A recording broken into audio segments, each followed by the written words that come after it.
Vale, pues muchas gracias a todos por venir. Me presento, yo soy Marta Barba, que soy la coordinadora del Centro de Innovación en Bioeconomía Rural de Teruel. Para los que no lo conozcáis, es la sede del CITA en Teruel Capital, aunque trabajamos en toda la provincia. Y para los que no conozcáis el CITA es el Centro de Investigación y Tecnología Agroalimentaria de Aragón, que es un centro de investigación público del Gobierno de Aragón. Y estamos realizando pues muchas jornadas con la intención de facilitar la transición en el sector agroalimentario y facilitar la innovación y la transmisión del conocimiento, ¿vale? Así que esta jornada está encuadrada en este tipo de actividades que realizamos. Ahora os explicaremos más el proyecto que tenemos. Y voy a darle primero palabra al alcalde de Cedrillas, que va a inaugurar la jornada hoy, y ya comenzamos enseguida. Si puedes, Javier, ponerte aquí mejor para que te vean en el vídeo. Bueno, pues buenos días y bienvenidos todos a Cedrillas, que paséis un feliz día aquí entre nosotros. Bienvenidos también a la gente que nos verá seguramente por YouTube, por los canales que tenemos preparados. Y bueno, nada, sobre todo agradecer a Marta y al CITA la iniciativa que han tenido de preparar estas jornadas, también organizadas por lo que vemos. Es un enorme reto, sin duda, abordar los problemas de gestión del suelo en una mañana, pero seguro que los proyectos que nos presentéis pues tendrán mucha aplicación. Y nada, que espero que aprendamos todos mucho. Muchas gracias, Javier. Muchas gracias a vosotros por dejarnos hacer la jornada en este contexto de la Feria Ganadera de Cedrillas. Vale, pues vamos a comenzar. Os hemos dado a todos un papel para que podáis escribir dos problemáticas relacionadas con el suelo que penséis en vuestra explotación, si sois agricultores o ganaderos o en la zona, ¿vale? Luego la recogeremos y nos servirá para la dinámica que vamos a hacer después. Para los que estáis online, si queréis escribirlos y mandárnoslos por email, nos lo podéis mandar al email citateruel@cita-medioaragón.es, ¿vale?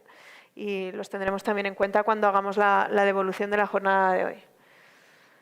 Así que os presentamos, esta jornada está encuadrada en un proyecto que se llama Red AgriFood T y en concreto estamos hoy en una parte que es un subproyecto dentro del proyecto grande, que ahora os explicaremos más en concreto, que está centrada en la gestión sostenible del suelo.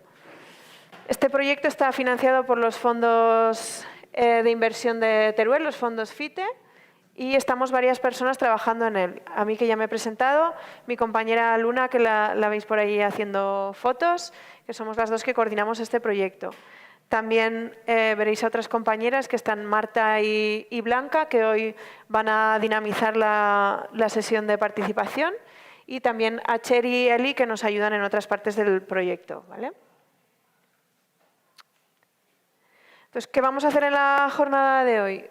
Después de una breve presentación que os voy a hacer yo, vamos a tener la primera ponencia a cargo de Jaime Valero, que nos va a explicar acerca de prácticas de manejo sostenible en cultivos extensivos y su relación con los ecoesquemas de la PAC. Después habrá una breve presentación de un proyecto que se llama Life Pollen Action, que os quieren también comentar acerca de la viabilidad de un ecoesquema para el fomento de los polinizadores. Esta será una presentación muy breve. Y luego otra ponencia a cargo de Jorge Conde, de Moncayo Ecológico, que va a hablar sobre cómo se puede utilizar el ganado para regenerar el suelo. Después haremos una pequeña pausa y haremos una sesión participativa, ¿vale? En la que queremos que entre todos decidamos qué vamos a poder hacer en este proyecto en el futuro, ¿vale? Ahora os explico más. Y después habrá un pequeño picoteo, ¿vale? Así, si os queréis quedar para las jornadas de por la tarde que organiza Obiaragón en este mismo espacio, pues podéis estar todo el día y os damos al menos de comer. Vale, pues ¿en qué consiste este proyecto de la Red AgriFood T? Vale, pues de manera habitual, cuando los centros de investigación o las universidades tienen proyectos de investigación, se avanza en la generación del conocimiento y este conocimiento se traslada de manera habitual al sector, como son los agricultores, los ganaderos, de una manera lineal, unidireccional, ¿no? Entonces, se ha visto que esta manera de transmitir el conocimiento tarda mucho tiempo en que luego se pongan en práctica esas investigaciones, ¿no? Entonces, a veces puede pasar hasta 20 años desde que se hace un proyecto de investigación hasta que el sector lo adopta en su práctica diaria. Entonces, lo que propone Europa, y ya se ha puesto en marcha en muchos sitios, de muchas entidades, en Teruel también, es intentar acelerar esta puesta en práctica de las investigaciones involucrando al sector en los proyectos de investigación, ¿vale? Y esto es lo que se llama el enfoque AQIS o Sistemas de Conocimiento e Innovación Agroalimentaria, ¿vale? Entonces, lo que consiste es que el sector agrario se integre con los investigadores y entre todos, pues, decidan sobre qué se iba a investigar, participe el sector en la ejecución de estos proyectos y así se va también a integrar eso que se vaya experimentando en los proyectos de una manera más rápida en la vida diaria, ¿vale? Por eso estos nombres que estamos utilizando, ¿vale? También se pone en valor, también en este tipo de sistemas de conocimiento, el conocimiento que tenéis vosotros como agricultores y ganaderos, ¿vale? Intentar también facilitar el intercambio de ese conocimiento que adquirís vosotros en vuestra experiencia y ayudar a transmitirlo, ¿no? Y a validarlo. Entonces, esto es lo que vamos a intentar hacer con este proyecto, ¿vale? Intentar reducir esta distancia que pueda existir entre agricultores, ganaderos y los investigadores. Y concretamente nos vamos a enfocar más en intentar facilitar la innovación en tres grandes ejes estratégicos, como sería la transición ecológica, la transición digital y la transición hacia una bioeconomía circular, ¿vale? Que son de las transiciones que nos está exigiendo ahora mismo la sociedad que vayamos cambiando como sector agroalimentario. Entonces, en el proyecto lo que vamos a hacer es realmente intentar reforzar este sistema que ya hay en Teruel, pero que igual cada entidad lo va haciendo por su lado. Entonces, nos hemos dado cuenta que hace falta integrarlo, ¿no? Por eso la idea de red, intentar poner a todos en la misma dirección, ¿no? Entonces, estamos haciendo actividades en ese sentido para crear red entre todos los agentes que puedan interesarle en la provincia. Vamos a ir haciendo muchas actividades de transferencia del conocimiento que iréis viendo que si formáis parte de la red iremos publicitando, jornadas de formación, demostraciones, talleres y luego vamos a hacer otra parte del proyecto que son los pilotos demostrativos participativos o lo que llamamos Living Lab, que es lo que estamos iniciando con esta jornada de hoy, ¿vale? Entonces, ¿cómo podéis participar de la red? Pues simplemente podéis recibir información como las jornadas que hemos organizado este mes, que igual os han llegado a través de otros agentes, pues os pueden llegar directamente por WhatsApp o por email, ¿vale? Si formáis parte de la red. Podéis asistir a jornadas como hoy, que ya estáis asistiendo todos vosotros.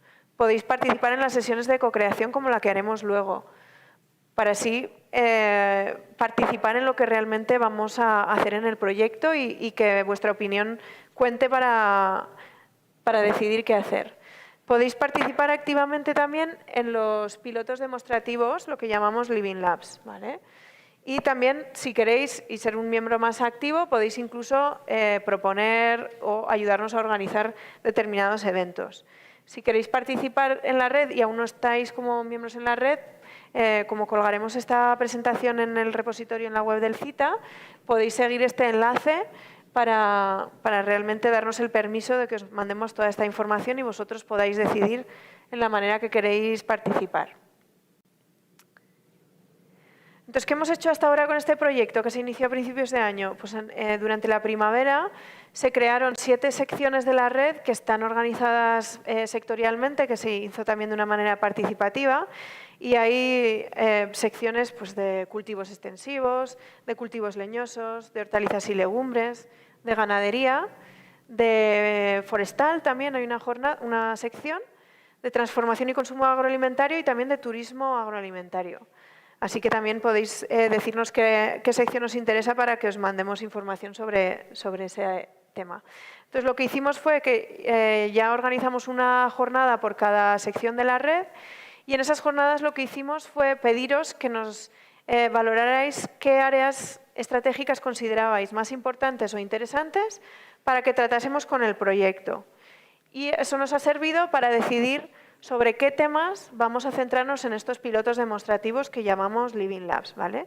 Y entre lo que salió que vosotros valorabais y todos los asistentes que fueron a esas jornadas, más interesante fue la gestión sostenible del suelo, ¿vale?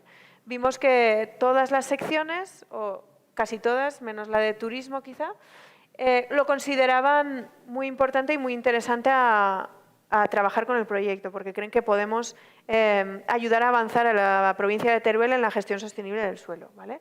Entonces, por eso estamos organizando hoy esta jornada en torno al suelo y vamos a comenzar este piloto demostrativo que llamamos Living Lab en torno a la gestión sostenible del suelo.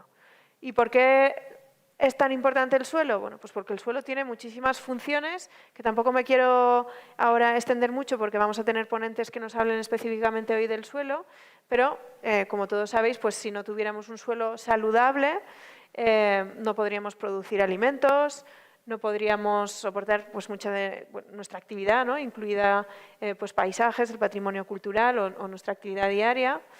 También realiza otras muchas funciones como almacén de carbono o de mantener biodiversidad. Además, también recicla nutrientes, purifica el agua y otras funciones que no comento aquí, que iremos ya comentando en otros momentos. Un poco por poneros algunos datos, se ha estimado que el 60-70% del suelo en Europa no está en condiciones que se consideren saludables, ¿no? O sea, que después de toda la actividad en los últimos pues cientos de años, la actividad humana ha ido haciendo que el suelo se degenere, ¿no? Entonces, incluso que repercuta en las actividades para las que nosotros queremos usar el suelo, ¿no? Y algunos datos más, para que veáis la importancia del suelo.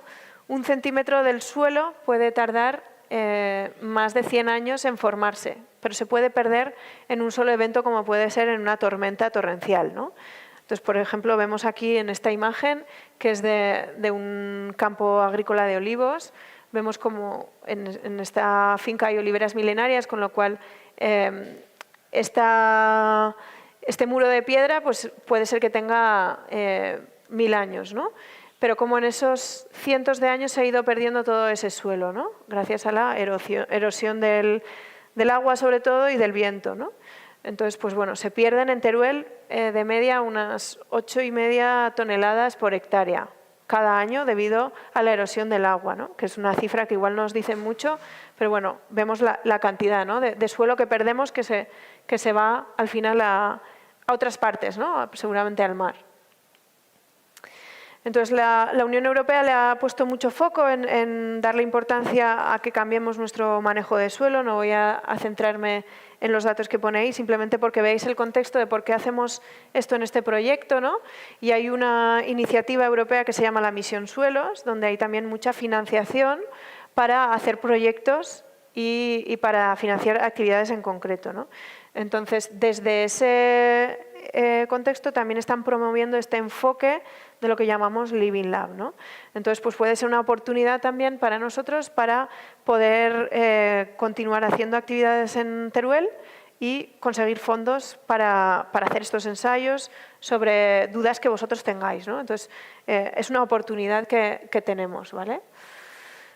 Entonces, ¿qué es un Living Lab? Que os he mencionado varias veces. Pues un Living Lab se define como un ecosistema de innovación abierto centrado en el usuario que fomenta la co-creación en un ambiente real. Seguramente esto no os dice nada, esta definición.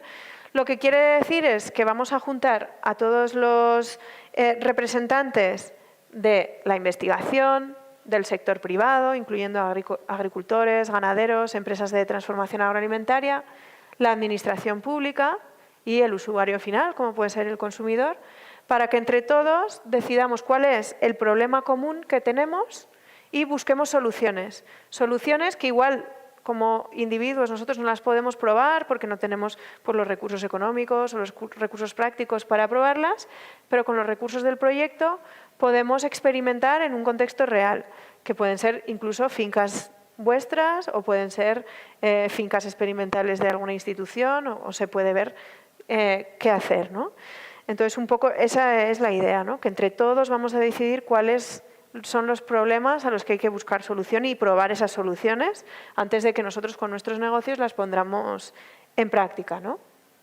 Entonces, en realidad, el Living Lab no es un proyecto de una experimentación en un lugar en concreto, ¿no? Los que forman parte de este Living Lab son las personas que entre todos hemos decidido que vamos a trabajar y nos comprometemos a a ponernos un poco de acuerdo en trabajar de esta manera, ¿no?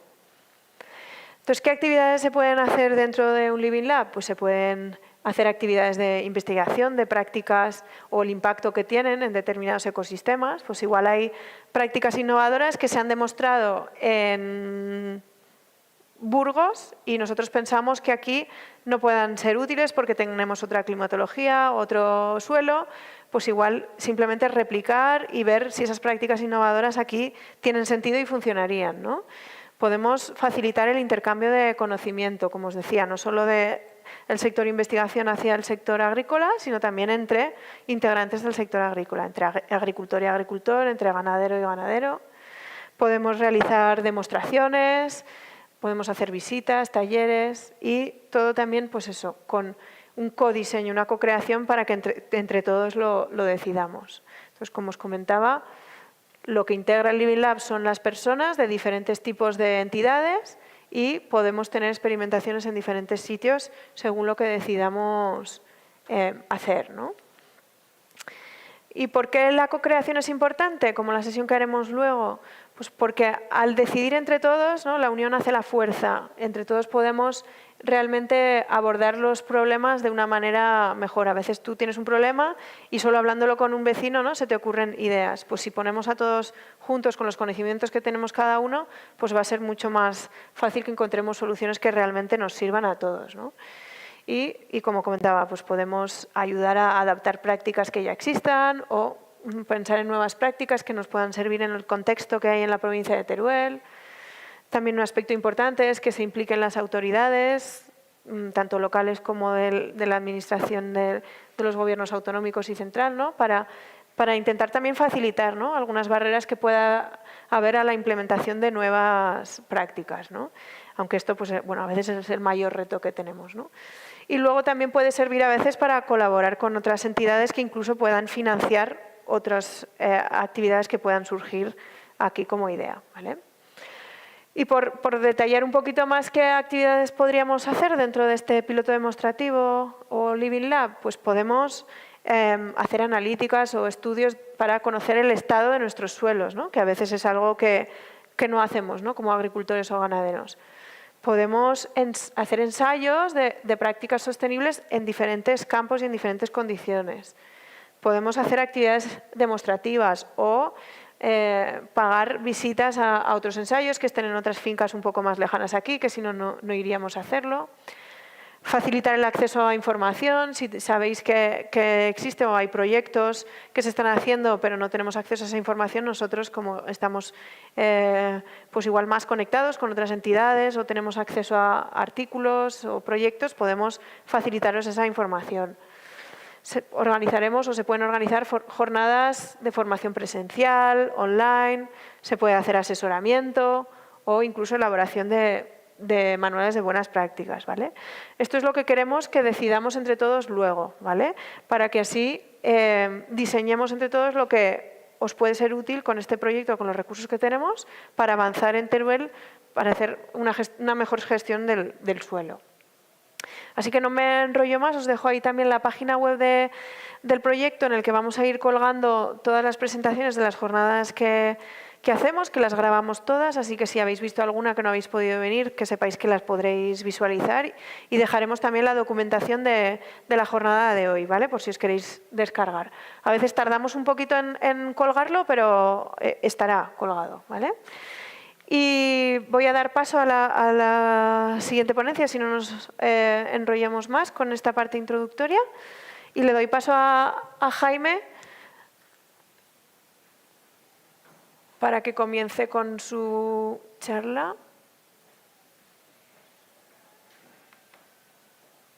Que creo que es esta. Sí, te dejo el micro. Para ponerlo en modo presentación, ¿me ayudas? Vale, gracias.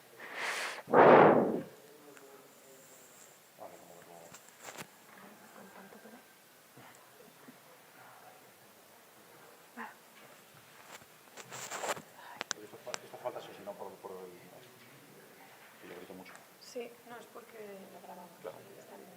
Estamos en online. ¿Te ayuda?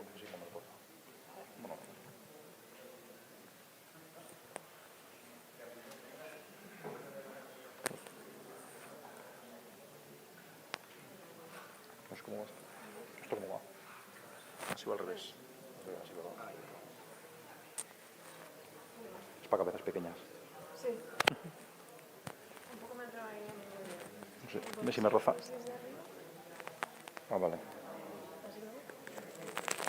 A ver, pónmelo que es que no me lo veo. Ah, ¿sí?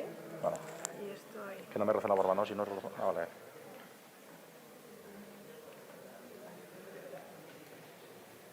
Te presentas tú, ¿no? ¿Cómo vas a presentar algo? Cultivate. Sí, bien. Sí. Ah, que va a ser un minuto. Vale. Simplemente te pido, Jaime, si te puedes poner... Sí, sí, sí. Ya. Y Vale, este es para pasar el de abajo y este es el... el puntero. Ah, vale, el puntero en principio no... A ver, espera que pruebo. Sí, vale, vale.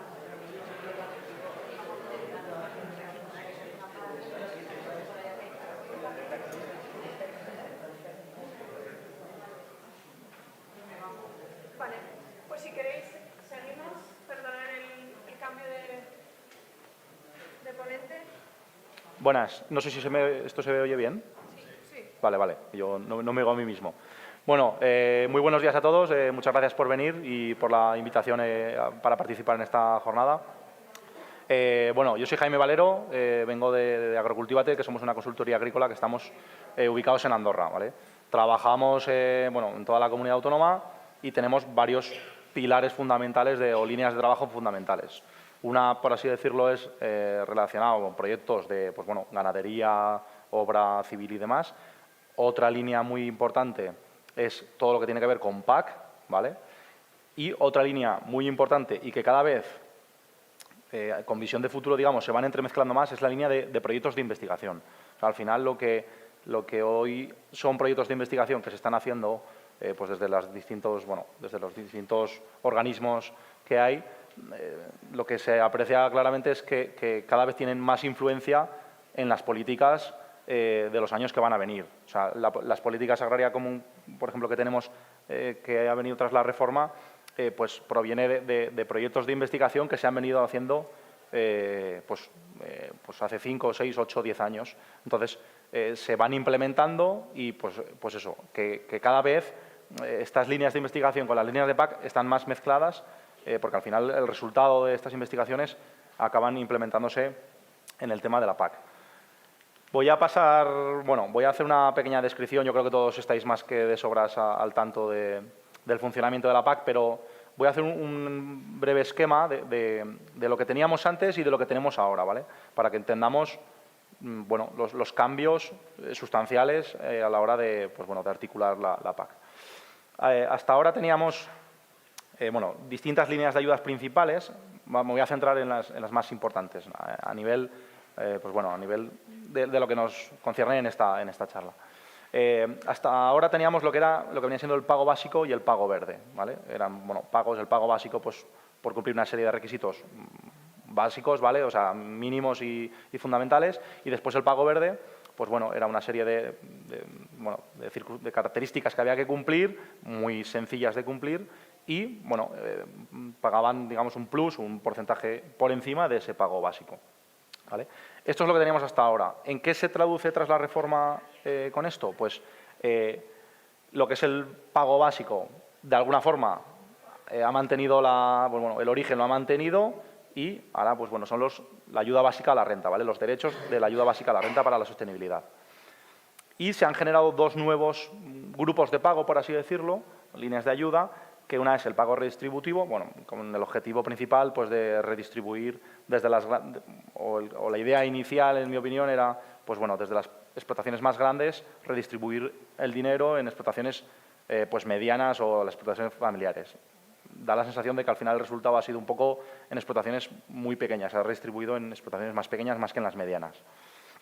Y a donde quería llegar, un apartado muy importante es nuevo de este año, que son los ecoregímenes. Es decir, lo que hasta ahora teníamos como de una forma muy sencilla, lo podíamos cumplir casi automáticamente en el periodo anterior, ahora una buena parte del montante económico que un perceptor de PAC recibe viene de los ecoregímenes, ¿vale? Entonces, estos ecoregímenes ya se les ha dado, por así decirlo, una vuelta de tuerca a prácticas en las que, pues bueno, en función, en pro del beneficio en muchos casos del suelo o del medio ambiente en general, de la biodiversidad, pues eso, para poder percibir una parte que antes ya se venía percibiendo, pues de alguna forma hay que realizar una serie de prácticas beneficiosas para el medio ambiente en una línea o en otra para poder percibir estas ayudas. Entonces, digamos que a igualdad de condiciones de antes, si no hacemos esta serie de prácticas y de manejos, no se percibiría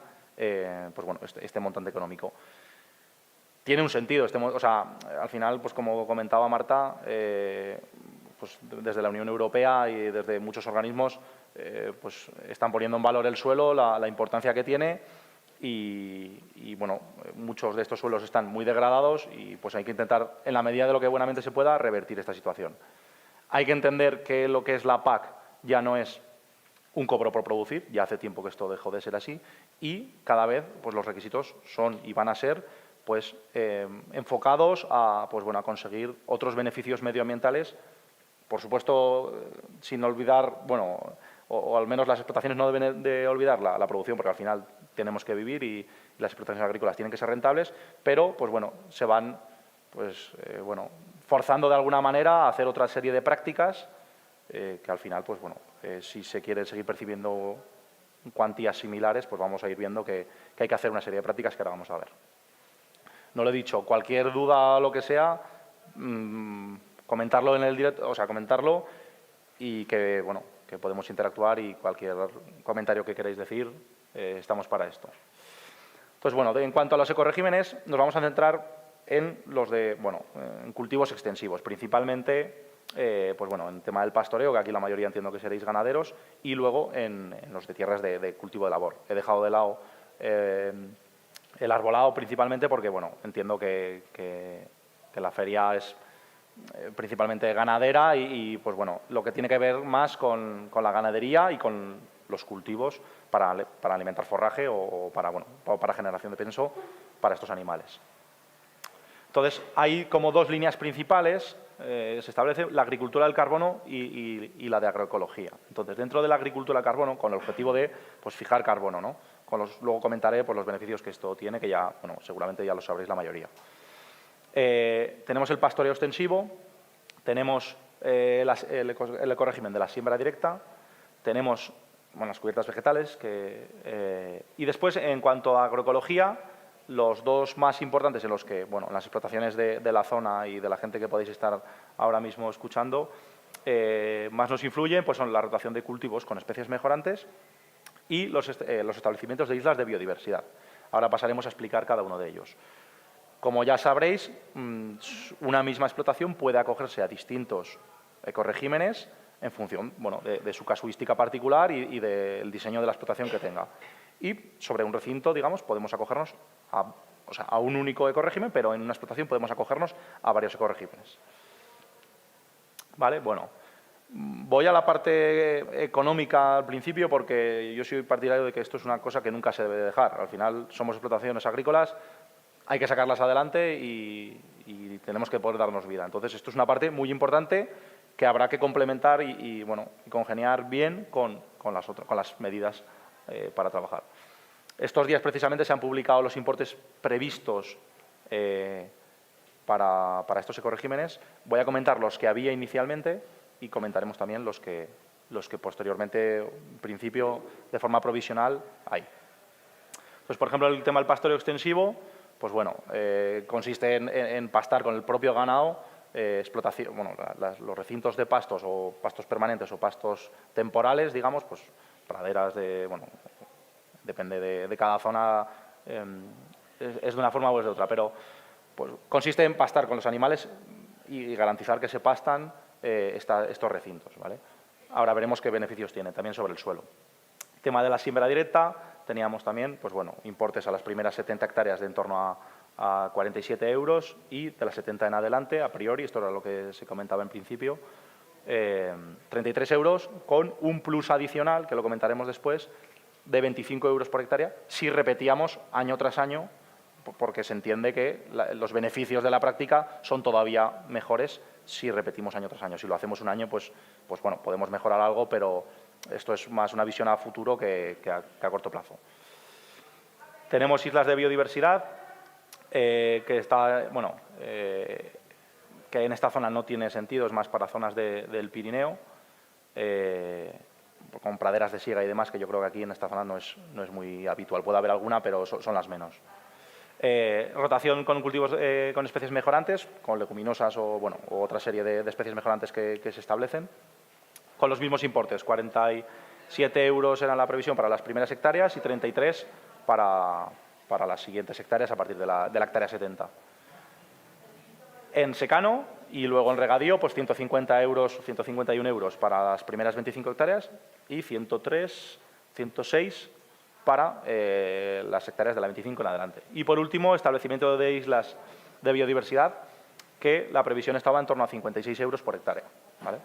Y pues ahora vamos a ir viendo cada uno de ellos por separado. Bueno, están aquí, los he puesto aquí, pero los vamos a ir viendo cada uno, ¿vale? Los importes previstos que se publicaron, si no recuerdo mal, la semana pasada o la anterior, con finalmente cómo ha quedado, porque los ecoregímenes era un montante económico que en función de la cantidad de superficie que se acogieran, no en Aragón ni en Teruel, en toda España, pues el dinero hay que repartirlo entre todas esas explotaciones. Vale, pues bueno, ¿en qué consiste el ecorégimen del pastoreo extensivo? Pues, bueno, se han catalogado 2 zonas de pastos y aún dentro de estas 2 zonas después, como todos sabemos, hay una diversidad brutal, porque no es lo mismo un pasto de cedrillas que un pasto de mi zona del Bajo Aragón, no tienen absolutamente nada que ver, son especies totalmente distintas y el aprovechamiento también es totalmente distinto. Pero bueno, al final a nivel nacional se han establecido 2 diferencias que son por pluviometría. Y Teruel, bueno, si Teruel estamos en la de inferior a 650 metros sobre, milímetros de lluvia de precipitación. ¿Vale? Son para superficie de pastos permanentes o pastos temporales, es decir, pastos de lo que conocemos como pastos de menos de 5 años, y únicamente está preparado, está acondicionado para ganadería extensiva, ¿vale? O sea, ganadería que realmente paste esas parcelas. Esto hasta la fecha, pues todos sabíamos que era se hacía un poco de aquella manera, pero ahora la realidad es que pues no queda otra. O sea, hay que hacerlo, hay que entender, no en en todos, que estas subvenciones ya vienen por realizar una serie de prácticas y ya está. Y si quieres percibir ese importe, pues las tendrás que hacer. Y si no quieres hacerlas o no puedes, pues tendrás que dejar de percibir ese importe y ya está. Requisitos, pues bueno, pastoreo a diente con animales de la propia explotación y una carga ganadera mínima y máxima. Pues bueno, ni que sobrepastoreemos ni que infrapastoreemos. Al final tiene que haber, pues bueno, unos rangos aceptables, ¿vale? Y por supuesto, ya lo sabéis, ya se están empezando a pedir los primeros, pues todo esto tendrá que estar anotado de forma para poder justificarlo. Lo que es el cuaderno de pastoreo, pues la Administración quiere asegurarse de que esto se hace y para ello va a haber que llevar un cuaderno de pastoreo. ¿Qué quiere decir durante al menos 120 días? Inicialmente se establecía que los animales salgan a pastar al menos 120 días. ¿De todo el año? Sí. ¿O en esa parte? No, de todo el año. De todo el año. En la parcela tú puedes estar un día. O sea, al final es la media de la explotación, pues lo que los animales salgan a pastar la mayor parte del tiempo. Pues no es mucho. No, la realidad es que el que sale, sale y el que no sale, no sale. Es decir, están las ganaderías que están, pues bueno, estabuladas y están las ganaderías que pastan, pues si no son 365, son 350. Al final, en su mayoría, el que es extensivo sale a pastar. Perdón, ¿máximo en 15 días te refieres a anotar ese momento? Sí, claro, sí. De esto, de momento, no se está implementando todavía. En principio iba a ser a partir de este 1 de septiembre, pero lo han dejado para el 1 de septiembre del año que viene. Y en algunos casos lo están exigiendo ya, pero de forma que lo tengamos que ir anotando de forma simultánea, por así decirlo, todavía no se ha implementado. Se implementará y digamos que tendrá que estar actualizado prácticamente al día. ¿Vale? Rotación de cultivos con especies mejorantes. Esto está más enfocado en parcelas de cultivo, en lo que es la tierra de cultivo tal y como la conocemos. ¿Qué requisitos tiene cuáles son los principales requisitos? Pues bueno, la superficie, o sea, lo que nos induce es a rotar, que al menos, pues bueno, voy a nombrar los números, pero casi es lo de menos, lo más importante es el concepto. Rotar, que la mitad de la superficie cambie de cultivo con respecto al año anterior. O sea, al final lo que interesa aquí es que cambiemos de cultivo y no hagamos un monocultivo de cebada, cebada, cebada, sino que vayamos cambiando. Bueno, en el caso de explotaciones, como pueden ser muchas de ganaderos, que tienen mucha superficie forrajera, esta superficie se puede reducir, no hace falta que sea el 50%. ¿Vale? Al menos se tiene que introducir un 10% de especies mejorantes. ¿Vale? pues aquí entran todas las leguminosas, entran algunas como el girasol, que por esta zona también se siembra, bueno, una serie de cultivos que si queréis luego los puedo mostrar, que tienen una serie de beneficios sobre el suelo y sobre la fertilidad del suelo interesantes. ¿Vale? Y bueno, y luego un requisito de barbecho que en función de las zonas de Aragón, pues es o un 20% o un 40%. Y bueno, si se realiza barbecho semillado, que esto pues en algunos casos puede ser interesante, de hecho seguramente en la charla posterior se comentará, pues bueno, hay una serie de prácticas que se pueden hacer que también favorecen a necesitar menos, bueno, en este caso menos superficie de barbecho, pero también se puede acoger a otro ecorégimen con ese tipo de superficie. Luego seguro que os lo explicarán mucho mejor que yo. Bueno, a nivel de importes, ¿cuál era la planificación inicial, digamos? Pues en secano, las primeras 70 hectáreas eran de 47 euros y a partir de la hectárea 70 a 33. ¿Cómo ha quedado? Pues se ha quedado muy parecido o incluso a partir de la hectárea 70 se ha quedado un poco superior, de 47 y 37, ¿vale? En regadío sí que ha bajado un poquito con respecto a lo planificado. Vale. Ventajas sobre el suelo que tiene pues bueno, esa diversificación de cultivos, esa rotación de cultivos y esa introducción de leguminosas sobre el suelo, ¿no? Pues aquí podemos ver una gráfica que bueno, es una revisión de distintos estudios sobre el suelo en los que se analiza el impacto positivo, neutral o negativo de introducir diversidad y rotación de los cultivos. Entonces, aquí se analiza, bueno, cada una, pues por ejemplo, la fertilidad del suelo, pues aumenta el hecho de rotar y de diversificar los cultivos, al final lo que dice es que hay muchos, bueno, casi todos los estudios dicen que se acaba aumentando la fertilidad del suelo. Lo mismo en producción. Muchas veces hay aspectos que nos olvidamos porque únicamente pensamos en producción y en pues, bueno, el rendimiento económico de ese año porque hay que salvar el año, pero al final el conjunto de todos estos parámetros son los que van a hacer que a futuro, a medio o largo plazo, obtengamos unos buenos resultados. A nivel de nutrientes, pues bueno, la recirculación de nutrientes cuando rotamos y cuando introducimos especies que habitualmente no estábamos acostumbrados, temas de girasol, leguminosas forrajeras, pues que bueno, llegan a capas que nuestros cultivos tradicionales no estábamos acostumbrados a que llegasen y provoca una regeneración de nutrientes que los hace disponibles para los próximos cultivos. Secuestro de carbono también aumenta considerablemente. La regulación del clima, bueno, aquí sí que hay un poquito más de variación. Absorción de agua también, pues bueno, se beneficia de esta rotación de cultivos. Al final es el conjunto de un poco de cada una de todas estas es lo que hace que mejores un suelo y puedas terminar mejorando la producción. La reducción de fitosanitarios, muy importante también. Al final Europa también va encaminada a una reducción muy importante de fitosanitarios y esto, la rotación de cultivos y la introducción de especies como las leguminosas u otras, pues bueno, favorecen mucho la reducción de fitosanitarios.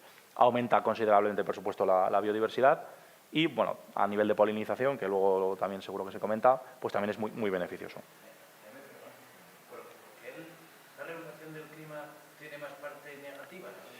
Bueno, negativa, o sea, positiva o neutral. La verdad que tampoco entiendo muy bien el motivo, pero sí. Bueno, al final es un conjunto de estudios, bueno, pues el número de efectos analizados en una serie de estudios, ¿vale? Si hay menos emisiones, porque hay menos sí. o menos cantidad de diésel. Sí, sí, sí. No se me ocurre. Ya. O hay menos. Yo creo que van a cosas concretas, porque al final, si tú analizas el conjunto va a ser beneficioso para el clima. Pero en concreto esa diversificación, la verdad que no sé muy bien exactamente cuál es el motivo. ¿Vale? Entonces, pues bueno, esa diversificación y esa introducción de especies mejorantes, pues va a hacer que mejoremos el suelo de forma considerable. Y, por tanto, finalmente, la producción y la rentabilidad y la disminución de costes en muchos casos también.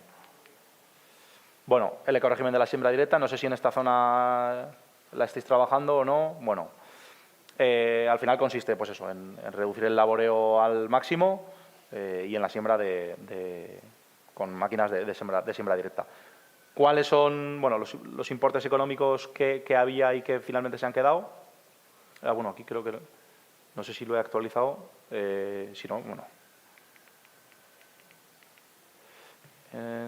Siembra directa. Vale, en 47 y 37, sí. Que no lo he cambiado aquí. Esto es. Sí, 37, vale, sí. esto es 37. ¿Vale? Entonces también ha aumentado ligeramente sobre lo planificado. Importante aquí, se premia, como os decía, con 25 euros adicionales por hectárea, se premia el repetir la práctica de la siembra directa sobre un mismo recinto año tras año, con el objetivo de conseguir todos los beneficios, pues bueno, que sean acumulativos y sean, pues bueno, más beneficioso todavía. Bueno, muy generalistas, pero bueno, beneficios que tiene la siembra directa sobre el suelo, pues bueno, la mejora de la estructura, el aumento del contenido de materia orgánica, esto es una de las cosas que más rápidas se pueden llegar a apreciar. Protección contra la erosión, pues bueno, antes comentabas que es verdad que cualquier tormenta te puede tirar por la borda el trabajo de muchos años, pues en este sentido, pues la siembra directa, la verdad que sobre el suelo tiene unos beneficios muy, muy interesantes. Y bueno, mejora la retención de agua. Son algunas de las características principales, pero la realidad es que la siembra directa tiene muchísimos beneficios sobre el suelo y al final sobre el medio ambiente y sobre las producciones. ¿Importa las preguntas? Las hacemos con el micro para que puedan escucharlos también los que están... Yo soy Miguel Buñuel de... Soy Miguel Buñuel de Ovea Aragón, yo soy de tu zona, de Aguaiba, y hay un tema que no acabo de entender, cómo este apartado se metió en un ecorégimen cuando lo que es la siembra directa en sí, la verdad que aporta una parte muy sustancial y muy buena al suelo, como todo el tema de mejorar estructura y demás, pero conlleva una acción anterior que es la aplicación del glifosato. Y es lo que no entiendo cómo la Administración ha podido meter eso dentro de un ecorégimen. O al menos prohibir que se hiciera... Sí, da la sensación que es incongruente. Es decir, es como que han tomado dos líneas, no han tenido muy clara cuál tomar, han tomado las dos y al final, pues bueno, se ha permitido por los beneficios que tiene, pero claro, eso inevitablemente conlleva el uso del glifosato y de una cantidad mucho mayor de herbicidas. Pero bueno, al final, los beneficios que tiene y los contras que tiene, pues al final entienden que sale positivo, ¿vale? Entonces, por eso es el motivo. O sea, al final hay muchas explotaciones que la practican y, pues eso, en esa evaluación de pros y contras, pues entiendo que desde la Administración han considerado que es positivo.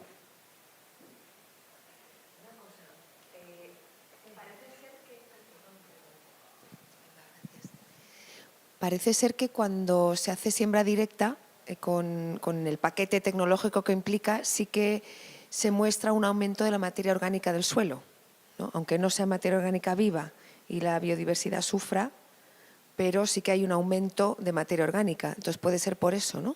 Que justamente ese es uno de los indicadores que están buscando, aumento de materia orgánica. Claro, el secuestro de carbono con agricultura de conservación, con siembra directa, es infinitamente más elevado que con otras prácticas. Que el laboreo, por ejemplo. Eso es. Que el laboreo por otro lado, tiene otras emisiones, pero la verdad que las del secuestro.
Pero eso lo estamos viendo, la reducción sistemática que hay de productos fitosanitarios, pues cada vez hay mucho menos productos disponibles, esa es la realidad, y cada vez se tienden a utilizar menos o eso se pretende con este tipo de prácticas, por ejemplo, con rotaciones de cultivos, diversificación y demás.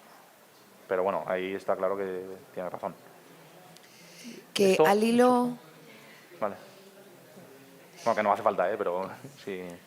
Mientras se monta eso, y al hilo de lo que dice el caballero, absolutamente acertado, ¿no? Con el tema de las celiaquías y demás, que ya se está demostrando que está muy vinculado al glifosato y otros productos de ese tipo, ¿no? Entonces está claro que mucha gente queremos ir en esa dirección de usar cuanto menos químicos mejor y sobre todo glifosato, ¿no? Estas normativas que han sacado, digamos que no están a gusto de nadie, o sea, intentan complacer a mucha gente, ¿no? Entonces es como términos medios en muchos aspectos, Claro. ¿no? En cuanto a la siembra directa o el poder hacer cereal sin laboreo y sin todos esos productos, es genial que estéis haciendo esas investigaciones. En otras regiones de España también se están haciendo y, por ejemplo, una de las claves que se está viendo, concretamente una experiencia en Valladolid, que es una zona muy cerealista, ¿no? Todo lo que es Castilla, se está viendo que la introducción de ganado dentro de la rotación, como si fuera un elemento más de la rotación, está permitiendo, después de 3 años, dejar de usar ningún tipo de insumo, ni fertilizante, ni glifosato, ni nada. Entonces, esto es muy esperanzador, ¿no?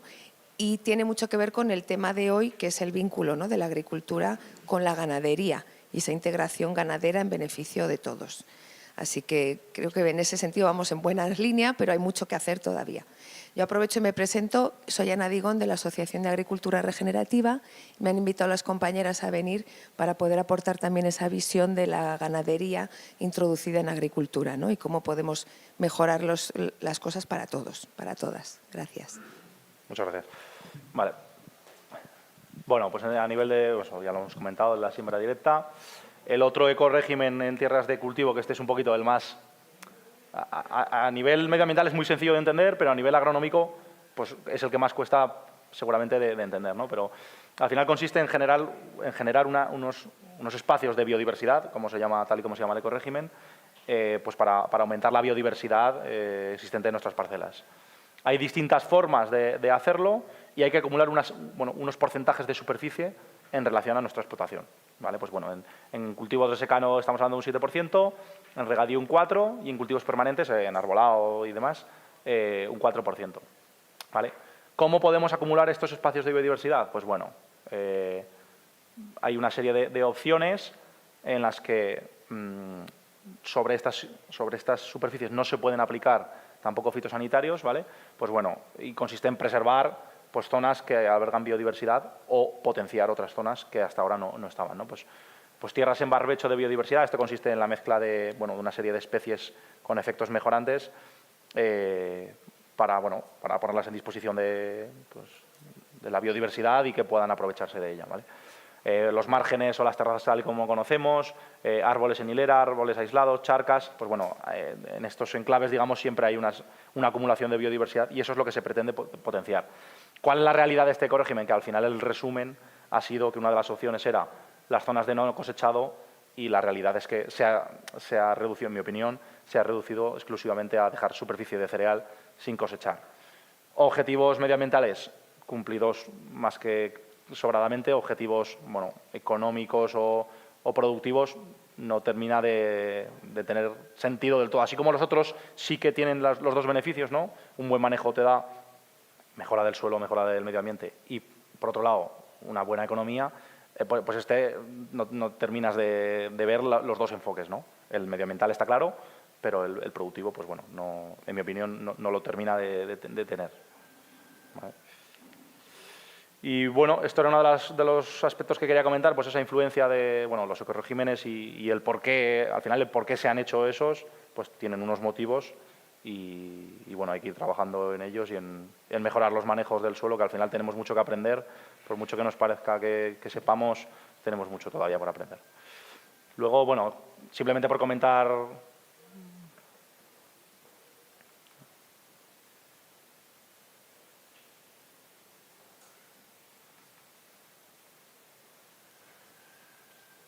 Como os he comentado antes, una de las líneas de la empresa de Agrocultivate consiste en los proyectos de investigación. Entonces, bueno, simplemente por nombrar algunos.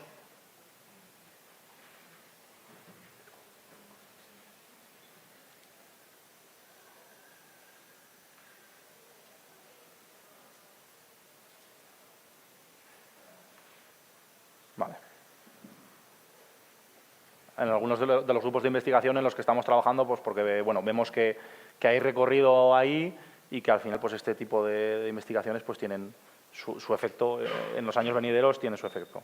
Bueno, uno de ellos no tiene que ver con cereales, pero al final el suelo es siempre el centro de atención del proyecto, ¿no? En este caso, pues el proyecto Pistacero es en pistachos, pero vamos, al final consiste en analizar la influencia de las cubiertas vegetales y del manejo del suelo en el suelo y posteriormente en la planta, ¿vale? Entonces, pues eso es lo que se valora, cómo el manejo del suelo va a repercutir en la producción. O sea, ¿no? Siempre estamos muy centrados en que al final, pues lo que os he comentado, al final las explotaciones tienen que ser rentables y tenemos que conseguir los beneficios medioambientales, pero por supuesto siendo rentables y siendo productivos. Otro de los proyectos pues es el proyecto Picasso, pues bueno, que consiste en la diversificación de cereales alternativos y leguminosas y en la mezcla de ellos para la generación de pienso, para animal, ¿vale? O sea, para consumo animal. Y otro que este ya no tiene tanto que ver con los temas que hemos tratado hoy, pero bueno, que consiste pues, en aprovechar especies aromáticas entre los frutales que podemos tener en nuestra zona, pues ver esa vinculación, a ver si puede tener sentido o no y si es factible e interesante. Nada, simplemente era por comentar algunos de los estudios en los que estamos trabajando también que tienen que ver con estos aspectos. Pues esto es lo que quería comentar. No sé si tenéis alguna duda o algo que queráis comentar.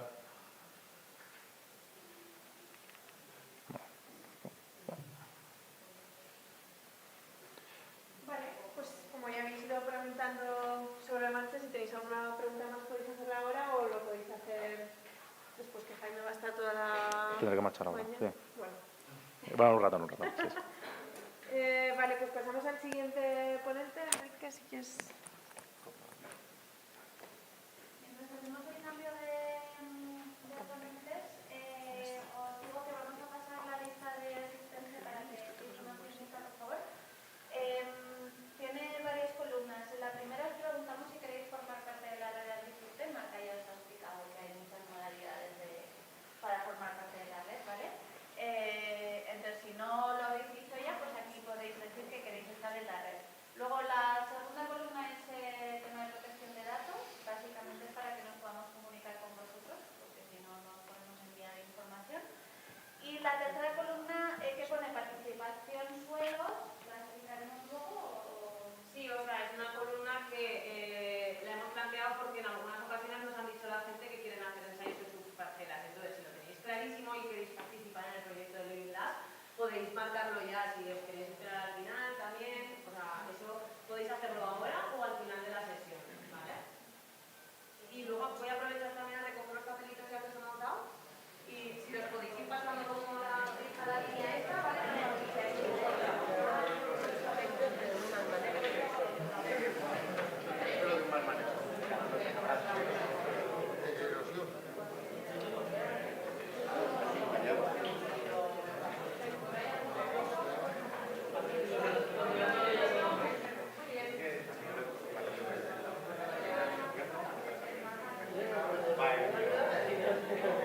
Por si alguien tiene dudas porque no se ha quedado con lo que habíamos pedido en los dosis, eso era dos problemas vinculados con la gestión del suelo, ¿vale? Que veáis en vuestras parcelas, en vuestros vecinos y vecinas o donde sea.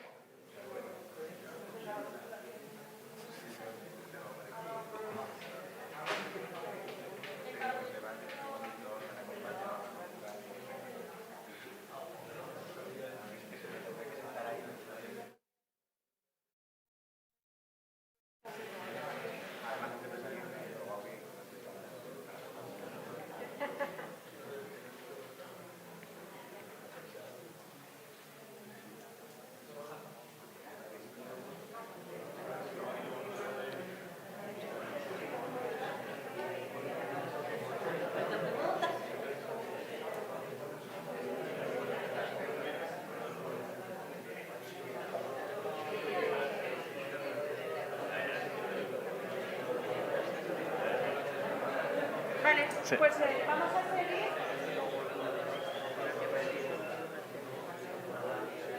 Enrique es un investigador del CITA que va a presentar brevemente un proyecto que están realizando que va relacionado con el tema de ecoesquemas que nos acaba de explicar Jaime y ahora les comentaré.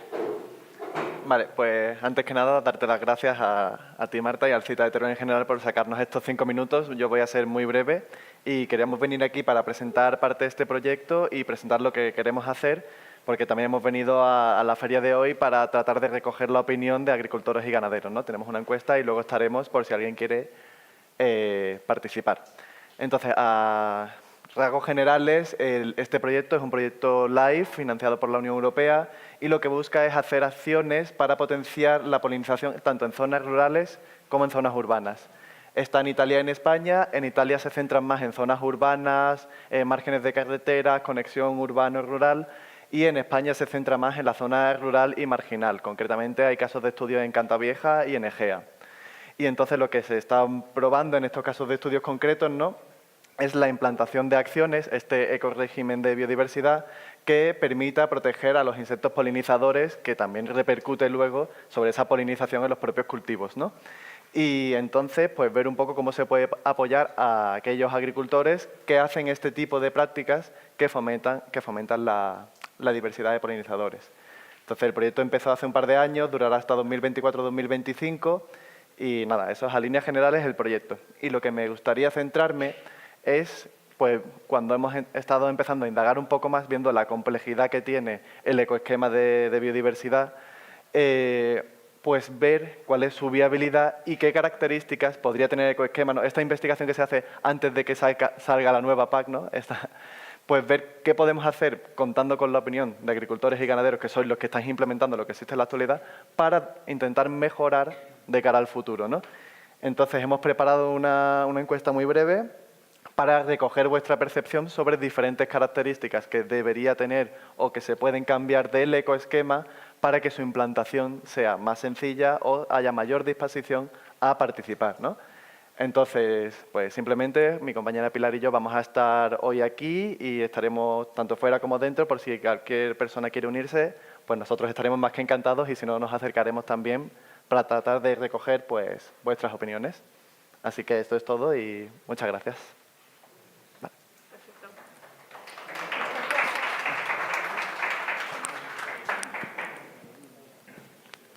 Mientras cambiamos, no sé si alguien tiene alguna duda de este proyecto que nos han presentado, si alguien quiere preguntar algo. Y si no, le damos paso a Jorge. Puede usar este micro, ¿verdad? Vale. Que agradecemos mucho que Jorge haya venido hoy, que viene desde un pueblo de Soria, de Noviercas, y que tuvo un incidente ayer con una vaca, iba un poco cojo y agradecemos.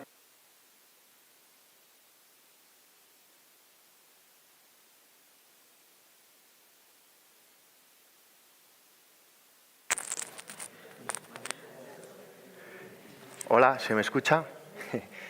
Bueno, pues yo con vuestro permiso voy a hacer la exposición aquí sentado, por lo que comentaba un poco Marta, que tuve algún percance ayer con algún animal, que bueno, no todos los días son tan majos. Entonces, bueno, lo primero quería dar las gracias a Cedrillas y al Cita por organizar estas jornadas y también, por supuesto, por haberme invitado. Y en particular pues a las dos Martas, ¿no? Marta Barba y Marta Estopiñán, que fueron un poco las que han contactado conmigo. Y bueno, también daros la bienvenida a todos y a todas y voy a intentar hablaros un poquito de cómo el ganado nos puede ayudar a regenerar los suelos. Bueno, se ha estado hablando bastante de suelos aquí hoy, tengo alguna cosita por ahí apuntada para comentar, a ver si me acuerdo luego de sacarla. Entonces, bueno, primero os enseño un poco el lugar donde vivo y donde tengo la ganadería. Ahí podéis ver ese monte más alto. A ver, esto. Ahí está. Eso es el Moncayo, que supongo que os suena a todo el mundo. Es el techo del sistema ibérico, que llega hasta por aquí, ¿no? Estos son sierras que acompañan al Moncayo. Esto es la Sierra de Toranzo. Y esta zona que veis aquí es la estribación de la Sierra del Madero. Y en concreto, esto que se ve en la foto es la dehesa del Reajal, de Noviercas, en Soria. Entonces, en esta zona es donde está la explotación. Aquí veis unas praderas con una nave ganadera. Pues aquí se encuentra la explotación que se llama Moncayo Ecológico. Entonces yo, un poquito de mi historia personal, yo llego a Novierca, yo me crié en un pueblo de Soria, pero salí a estudiar y a trabajar fuera, y en un momento dado pues me vuelvo al pueblo, como se dice, y en el 2017 o así, y en el 2 empiezo con un pequeño proyecto de cerdos en extensivo que, bueno, por algunas razones no acaba de cuajar, y en el 2021, en el 2020 empiezo con vacas más o menos, y en el 2021 me muevo aquí a esta dehesa. Entonces, aquí esto pasa. Vale, por comentaros un poquito, que siempre es importante, ¿no?, las características de la zona donde yo desempeño la ganadería. Es una zona muy alta, no tanto como esta a lo mejor, pero bastante alta. La zona de abajo de las praderas está a unos 1.200 metros. Ah. Vale, ¿ahora mejor? Vale. Como os comentaba, la zona de las praderas y de la entrada se encuentra a unos 1.200 metros sobre el nivel del mar, un pelín menos quizás, y el alto de la cascarrera, que es este que casi no se ve aquí, pues llega hasta los 1.500 metros sobre el nivel del mar. En cuanto al clima, pues según Rivas Martínez, podríamos hablar de un clima supramediterráneo subhúmedo, con cierta presencia de especies atlánticas, ¿no? Soria es un poco transición entre clima mediterráneo y clima atlántico. Andamos en climatología siempre, ya sabéis, unos 650 litros al año, o sea que estamos en el límite del ecorrégimen de pastoreo extensivo. Y la superficie sobre la que pasto, sobre la que desarrollo la ganadería, pues está conformada por unas 40 hectáreas de pradera de montaña con matas de Quercus pyrenaica, que es toda esta zona de abajo, más llana, y unas 140 hectáreas, que es toda la zona de monte, pues de bosque de Quercus pyrenaica, pero también de matorral, incluso eriales de altura que hay por aquí. Bueno, ahí estoy yo, están mis vaquitas. Entonces, bueno, vamos a centrarnos un poco en el motivo en el tema de la presentación, ¿no?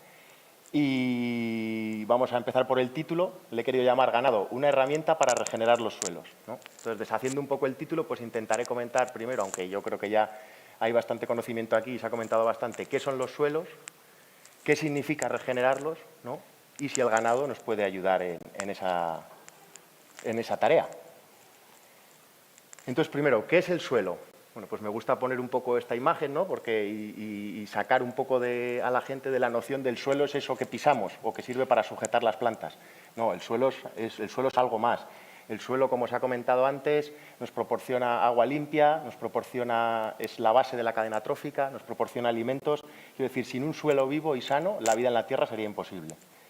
Entonces, es un sistema vivo, como veis, en el que raíces, animales y las 3 M's, que me gusta decir, las 3 componentes básicos de un suelo sano, que son materia orgánica, minerales y microorganismos, conviven, se relacionan, se fagocitan, se reproducen, y de todas esas interacciones tan maravillosas, pues es la base, junto con el agua y con la radiación solar, de la producción de alimentos, la producción de las plantas, que luego van a ser comidas por animales, que luego van a ser comidos por otros animales. O sea, es un poco la base de la cadena trófica. Entonces, a ver si me puedo mover aquí un poco. Sí, genial. Vale. Bueno, aquí lo había comentado, son las 3 componentes, las 3 M's, para que no se nos olviden, fundamentales de todo suelo sano, son minerales, materia orgánica y microorganismos. Lamentablemente, gran parte de los suelos que tenemos solo tienen minerales. La materia orgánica y los microorganismos los perdieron hace tiempo. Entonces, bueno, por dejar este mensaje, que vamos a entender el suelo como un ente vivo, base del sistema suelo-planta-animal y, por tanto, base de la cadena trófica y de la vida en la tierra. En lo contrario, también se ha dado algún dato antes de la pérdida de suelo en la provincia de Teruel, creo. Yo traía aquí un dato en el mundo, ¿no? Dato de fuente de la ONU. El mundo pierde 24.000 millones de toneladas de suelo fértil al año. Es una burrada. Si cogéis Google Maps, más o menos toda la zona, la mitad de la península, norte de África, Asia, gran parte de Centroamérica, la parte que en el Google Maps se ve marrón, ¿no?, que no se ve verde, toda esa zona es susceptible está en grave riesgo de desertificación. Esta imagen, si os habéis movido por el campo, pues la tendréis mucho. Además, me gustaría comentar aquí un pequeño inciso, que antes se ha hablado de cómo los girasoles pueden ser una especie mejorante, pero yo soy un poco crítico con el cultivo de girasol porque hace que se labre y se deje la tierra desnuda en una época en la que en la península ibérica, que se siembra el girasol entre abril y junio, por decirlo largo, hay bastantes tormentas. Entonces, al dejar esa tierra desnuda y labrada, todos tendremos la imagen de un campo sembrado de pipas en el que con una tormenta arrastra toda la tierra. Obviamente, las piedras no se las lleva, las piedras de medio kilo se quedan ahí. En cambio, la materia orgánica, los limos y esas partes de la tierra que conforman un suelo, pues se van, pues como decían antes, probablemente al mar. Otra imagen típica es un campo de almendros o melocotones, no sé qué esto, labrado y claro, ante una lluvia torrencial, pues se ven estas chorreras en la que hay un montón de suelo que hemos perdido. Claro, un suelo muerto, un suelo no vivo, sin esa estructura de la que hablábamos, no es capaz de retener agua, como estamos viendo, no es capaz, por lo tanto, al no ser capaz de retener agua, no es capaz de frenar las inundaciones y a la vez es muy poco resiliente a las sequías. Cuando le cae el agua, toda corre y no es capaz de almacenarla para el futuro. Entonces tiene como esas dos patas. Por supuesto, no es capaz de proporcionarnos ni agua limpia, el agua que sale de aquí es chocolate, ¿no? Todos tenemos esa idea. No es capaz de producirnos ni agua limpia ni en un extremo alimentos. Entonces, bueno, ya hemos visto un poco qué es el suelo y ahora qué significa regenerar el suelo, ¿no? Esta imagen que me parece muy bonita, muy artística, también. La podéis encontrar por ahí por internet. Pues regenerar el suelo supone pasar de esto a esto, o sea, pasar de un suelo muerto, mineralizado, sin materia orgánica, sin microorganismos, que difícilmente es capaz de producir alimentos o de producir vida, salvo si le metemos un montón de insumos externos, agroquímicos, pasar de esto a esto, un suelo lleno de raíces, de materia orgánica, de microorganismos, que con sus animalitos aquí, sus interrelaciones, pues es capaz de producir alimentos y agua limpia, como decíamos. Y para eso una de las claves, y es en este contexto donde surge la agroganadería regenerativa. Que bueno, por un lado me gusta mucho, por eso lo pongo aquí, hago hincapié, llamarlo agroganadería, un poco en la línea de lo que ha comentado, del comentario que ha hecho Ana. Yo creo que una de las mayores perversiones del sistema de producción de alimentos es separar la agricultura de la ganadería. Visto de una manera sencilla, los insumos de una son los subproductos de la otra y viceversa. Pero no solo eso, sino que un ecosistema, la relación, la interrelación entre suelo, plantas y animales es básica y, por tanto, creo que separar estos dos conceptos es un gran fallo.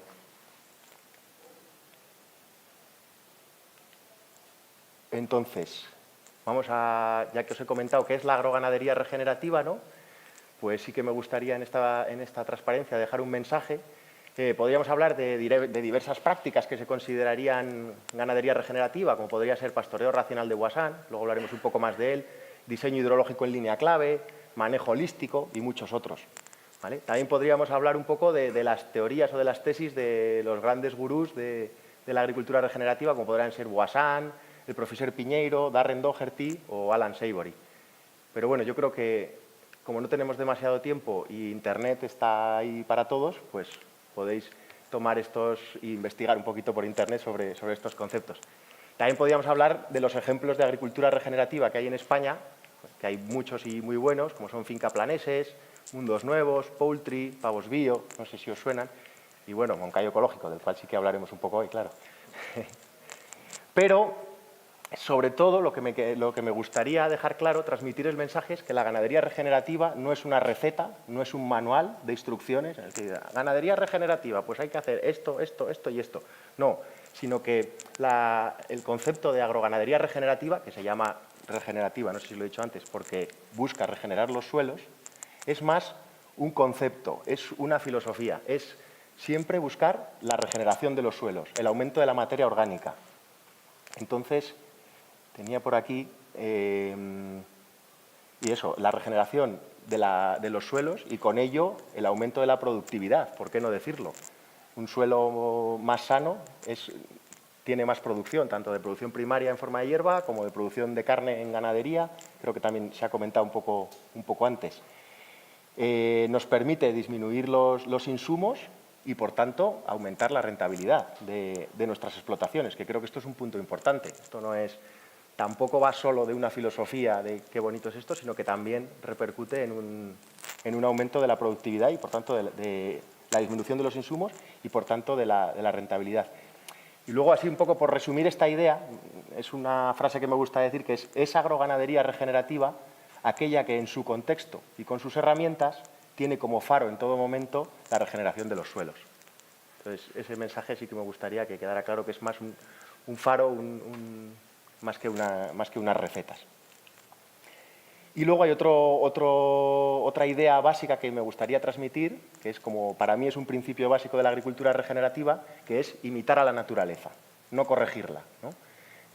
Parece que durante el desarrollismo industrial del último siglo, la ingeniería agrónoma o como queramos llamarle, ha intentado corregir a la naturaleza, ¿no? ¿Te falta nitrógeno? Bueno, pues ya te lo pongo yo de manera química. ¿Te falta no sé qué? Bueno, pues ya tal. ¿Hay compactado? Bueno, pues lo labro todo para descompactar. Y bueno, la naturaleza, o sea, creernos más sabios que ella, creo que es un gran error. La naturaleza lleva millones de años produciendo alimento, para nosotros ahora, pero antes para otros ecosistemas. Y entonces yo creo que es fundamental imitarla, como veremos ahora. Entonces, bueno, aquí tengo una que voy a pasar un poco rápido, porque creo que me voy a ir del tiempo si no. Pero como imitando a la naturaleza, que la naturaleza utiliza solo radiación solar, agua y suelo para producir alimentos. Ya está, eso funciona solo. El único insumo externo podría ser la radiación solar, porque todo lo demás está dentro de este planeta. Y, bueno, por supuesto, antes había comentado el tema de la siembra directa, que hay un poco de controversia, comentaba por aquí un compañero, ¿no? Porque, claro, la siembra directa es muy interesante porque conserva el suelo, pero ha dicho, pero bueno, pero obliga o es imprescindible el uso sobre todo de glifosato y tal. Bueno, yo creo que no es tan así. Hay un movimiento ahora que está intentando desarrollar, de hecho en un pueblo de Soria, un ganadero con el que yo tengo un poco un agricultor con el que tengo ciertos convenios para producir forrajes, lleva como cerca de 10 años haciendo siembra directa en ecológico. Hay ciertos aperos, incluso algunos que ha diseñado él. O sea, el hombre está investigando bastante y bueno, se puede hacer. Bueno, sin entrar mucho en esto, porque si no me voy a alargar. Habíamos hablado de los suelos, ¿no? Habíamos hablado de la pérdida de suelo, que es la desertificación, de la necesidad de regenerarlo, no solo de mantenerlo, sino de regenerarlo, de volver a niveles anteriores. Y la pregunta que yo venía un poco a traer aquí es, ¿nos puede ayudar el ganado en todo esto? Bueno, pues aquí os presento a mis vacas, que ya llevábamos un rato y no las habéis conocido. Y esto, donde están, aquí, bueno, no sé si se ve muy bien, pero aquí hay una valla y donde están es el potrero o la parcela anterior al corral de manejo, ¿vale? Esto es una zona donde los animales, no hay muchos animales, pero siempre hay pocos animales mucho tiempo. Una que se pone mala, una que hay que bajar, un ternero que hay que acrotalar. Entonces, durante gran parte del año, aquí hay pocos animales, pero durante muchos días al año. Y en cambio, de la valla para allá, podéis ver una pradera pues con buena estructura, con bastante producción vegetal, nada que ver a esto, que esto parece un desierto. O sea, aquí hay 4 cepellones de hierba, pero esto es un desierto. Entonces, ¿esto qué nos hace pensar? Porque las vacas están aquí y están aquí, lo que pasa es que están de manera distinta, ¿vale? Entonces, me gusta presentar esta frase que no sé exactamente muy bien de quién es, pero me encanta, que es en inglés, "It's not the cow, it's the how", ¿vale? La traducción es, no es la vaca, es el cómo. Entonces, hay una frase, un comentario de Alan Savory, que os decía antes, que le gusta decir que el ganado es un recurso. Entonces, como cualquier recurso, nunca puede ser un problema.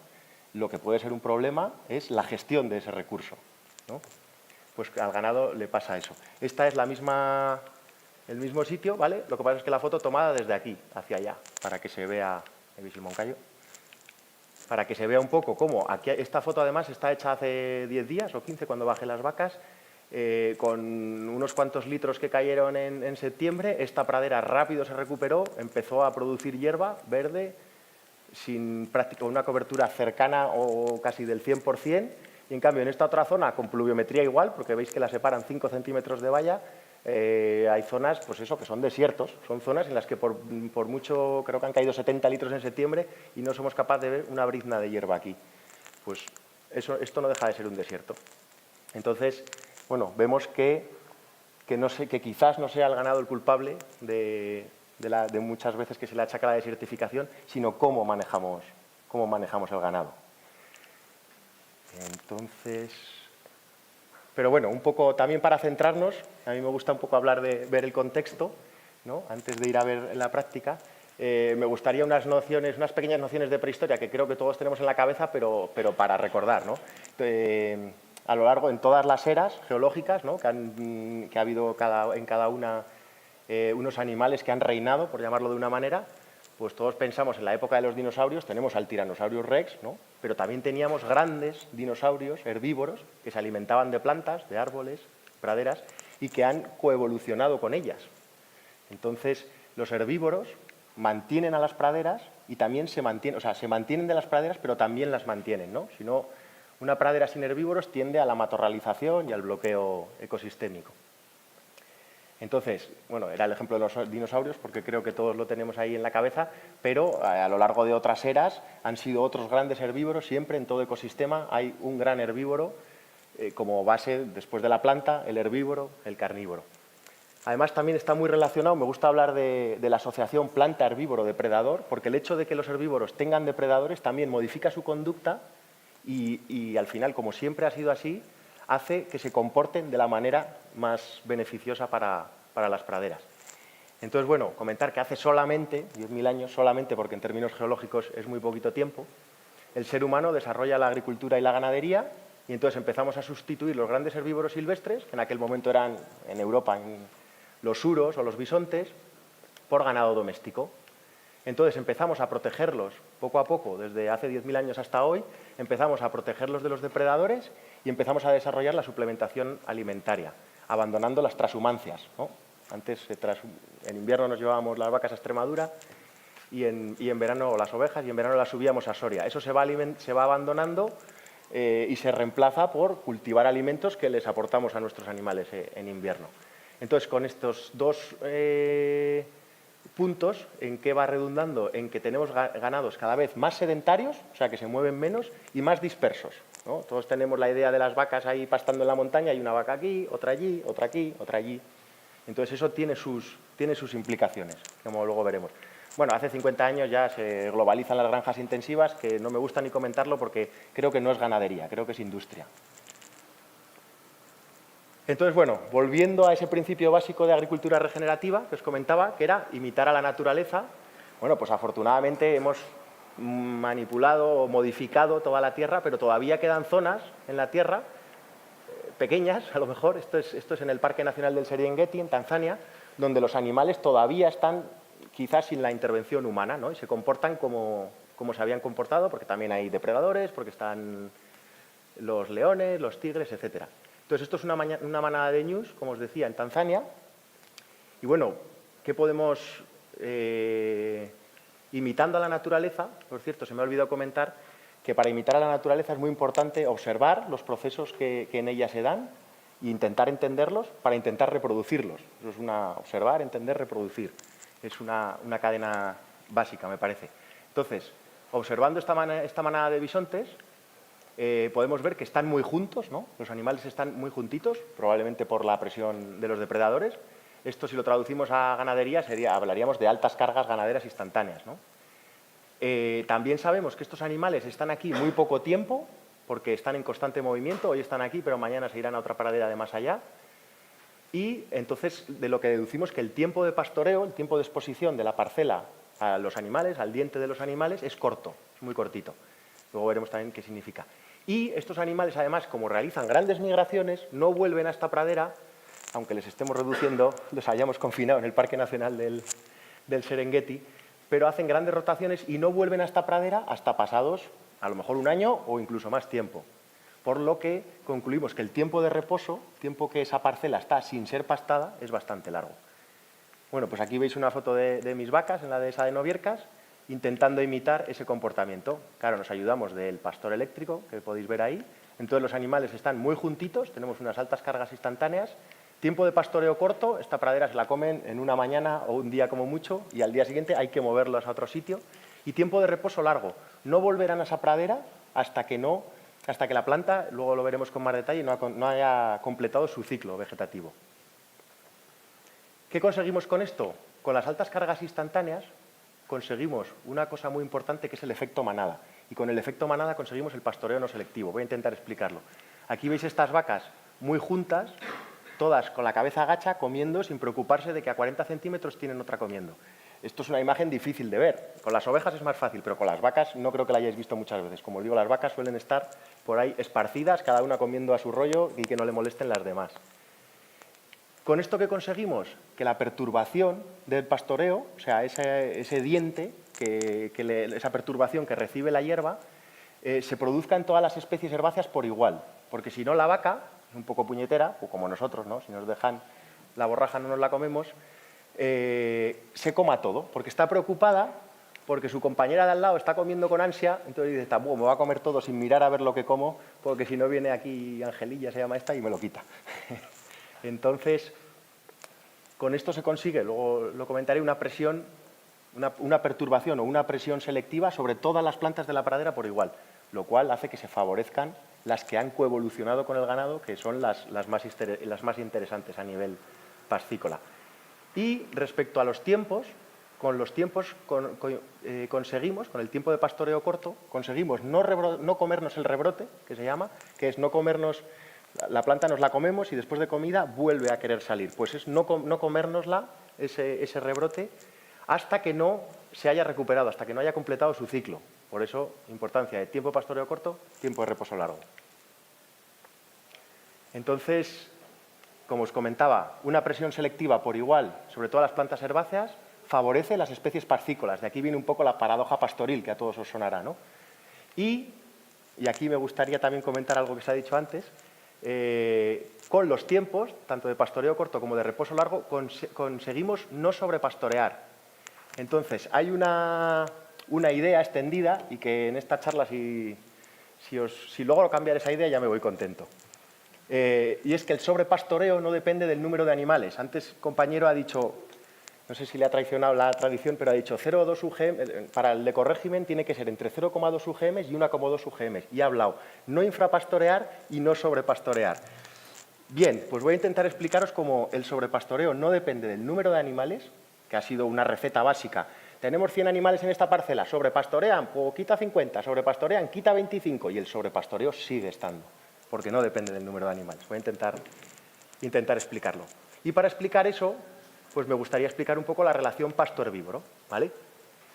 Esto es una plantita pratense, vamos a imaginar una gramínea o una leguminosa, un trébol, que cuando empieza a crecer tiene una pequeña parte radicular y una pequeña parte aérea. A medida que va avanzando el tiempo, va desarrollando la parte aérea, por tanto puede realizar fotosíntesis y acumular y desarrollar también la parte radicular, acumular reservas ahí. Aquí se produce lo que se conoce como efecto llamarada, y es cuando esta parte es suficientemente grande y aparte esta también llega a más sitios para coger más nutrientes, se produce un crecimiento muy rápido de la planta, que alcanza el máximo. Esto sería el crecimiento de la parte vegetativa, y esto, ¿ves? Aquí es máximo crecimiento y se empieza a curvar y empieza a ralentizarse ese crecimiento. A partir de aquí, ella tiene su parte aérea máxima y su parte radicular máxima. Entonces aquí cambia de etapa y va a empezar a mandar toda esa energía que obtiene de la fotosíntesis a la producción de flores y de semillas, ya no tanto al crecimiento vegetativo, ¿vale? Bien, pues este es el punto, que tengo aquí puesto punto óptimo de reposo, como llamó Boissin y Piñeiro. Este es el punto perfecto para que la planta sea comida, ¿vale? ¿Por qué? Porque esta planta, que ha coevolucionado con los herbívoros, durante toda su vida ha sido comida por otro herbívoro. Durante toda su vida evolutiva, me refiero. En esta situación aquí ha venido la vaca, se lo ha comido, y tenemos 0 o cercana de 0 la parte aérea y mucha parte radicular. Entonces, esta planta está adaptada, claro, no puede hacer fotosíntesis. ¿Cómo empiezo a crecer? ¿Cómo empiezo a crecer? Subiendo los nutrientes que tengo acumulados en la raíz y utilizarlos para convertirlos en parte aérea. Hasta que, de aquí, vendría aquí, ¿no? Hasta que vuelvo a tener otra vez suficiente parte aérea para volver a generar fotosíntesis, que me vuelve otra vez a permitir almacenar energía y recursos en la raíz. Entonces, por un lado, si nos comemos la planta aquí, ¿qué pasa? Si viene la vaca y en vez de esperar a que llegue a esto, que es el punto óptimo de reposo, nos la comemos aquí. Vale, pues esta planta, que estaba con fuerza gastando toda su energía de la fotosíntesis en acumular mucho, entonces para el rebrote, o sea, para esta siguiente fase, ¿no? Esta la convertimos aquí y nos la comemos, tiene poquita energía en las raíces. Claro, la pobre las gasta porque quiere volver a rebrotar, pero rebrota con menos fuerza que la anterior, porque no ha sido capaz de llenar el granero, por así decirlo, ¿vale? Si nos la volvemos a comer otra vez, nos la comemos en este estado, pues todavía más, todavía tiene menos reservas, y entonces vamos agotando la planta y vamos matándola. Y es lo que pasa en muchos pastos donde las vacas están o las ovejas están todo el año en el mismo sitio, vemos que se pierden las especies interesables pastables, se pierden las especies perennes y se reemplazan por especies anuales que son capaces de completar este ciclo muy rápido, en 15 días después de una lluvia, incluso por las especies, por cardos, el Eryngium campestre, plantas que indican mucho sobrepastoreo. Entonces, volviendo al tema del sobrepastoreo. Bueno, perdón, he dicho, claro, si ahora nosotros dejamos a los animales mucho tiempo, 5 días en una parcela, el tiempo entre esta fase y esta fase, obviamente depende de las condiciones de humedad, de temperatura, pero imaginemos que de aquí a aquí tarda 3 días, ¿no? O sea, la planta después de comida tarda 3 días en rebrotar. Vale, pues eso querría decir que no podemos tener a los animales más de 3 días en el mismo sitio. Esto, de hecho, en primavera, en momento de mucha humedad y mucha temperatura, y además con la estimulación de las enzimas que la vaca tiene en la boca, que le estimulan a la planta, son cosas que se nota que han evolucionado, le estimula a rebrotar. Pues igual es un día lo que le cuesta a la planta empezar a rebrotar. Pero bueno, hay un convenio de 3 días, ¿no? Porque aunque empiece a rebrotar, a lo mejor la vaca no llega a comerla porque es demasiado bajita, pero hay un convenio que máximo 3 días los animales no pueden permanecer en la parcela, porque si no se van a comer la misma planta 2 veces. O sea, se van a comer la planta alta, va a volver a nacer y se la van a comer. Y eso es sobrepastoreo. Da igual que eso lo hagan 1000 animales a que lo haga uno. Me gusta mucho poner aquí un ejemplo, igual meto aquí un inciso, que es el del burro, ¿no? Había un señor que tenía 365 burros y necesitaba un cántaro de agua cada día, y entonces un día fue con 365 burros a la fuente, cogió 365 cántaros de agua y volvió a casa. Ese día el camino entre su casa y la fuente quedó bastante arrasado, pero a los 4 meses nadie sabía que por ahí había pasado un burro. En cambio había otro señor que tenía solo un burro y todos los días iba a la fuente y cogía una tinaja de agua y volvía a su casa. Entonces os podéis imaginar que en este segundo supuesto al final se marca una senda. Si un burro pasa por el mismo camino 365 todos los días al año, se queda una senda marcada. Pues es un poco, en ese caso, el impacto negativo es más del burro, que pasa 365 veces, que de los 365 burros que pasan un día. Entonces, bueno, volvemos al tiempo corto. ¿Perdón? Sí, por supuesto. Gracias. En esa gráfica no entiendo por qué, o sea, si 1, 2, 3 y 4. Si tú metes los animales a comer en la cuarta planta. En la cuarta. ¿Por qué no sería más interesante volver entre la 2 y la 3 y no dejar que se coman toda la planta? Porque cuando llegas a la cuarta, la raíz ya está en lo más... Ya la tienes, la raíz grande. O sea, ¿tú meterías a los animales aquí? No, en la cuarta. Aquí. Y no dejaría que pasaran a la quinta. Hombre, pero a la quinta pasan cuando metes al animal. Claro. Yo también, yo metería al animal aquí. Pero lo sacas cuando la planta no está comida en el suelo, sino cuando está en la curva de crecimiento máximo. No, bueno, igual no me explico bien, perdón. Yo al animal lo meto aquí. ¿Sí? Bueno, yo lo hago yo, sí. Pero esto lo dijo Guasán en 1920. Y se comen toda la planta. El pastoreo total es importante Mi pregunta es, ¿por qué se tiene que comer toda la planta y por qué no dejar la planta a la altura que corresponde con el pico de crecimiento más rápido? ¿Me explico o no? Sí, dejarla a esta altura.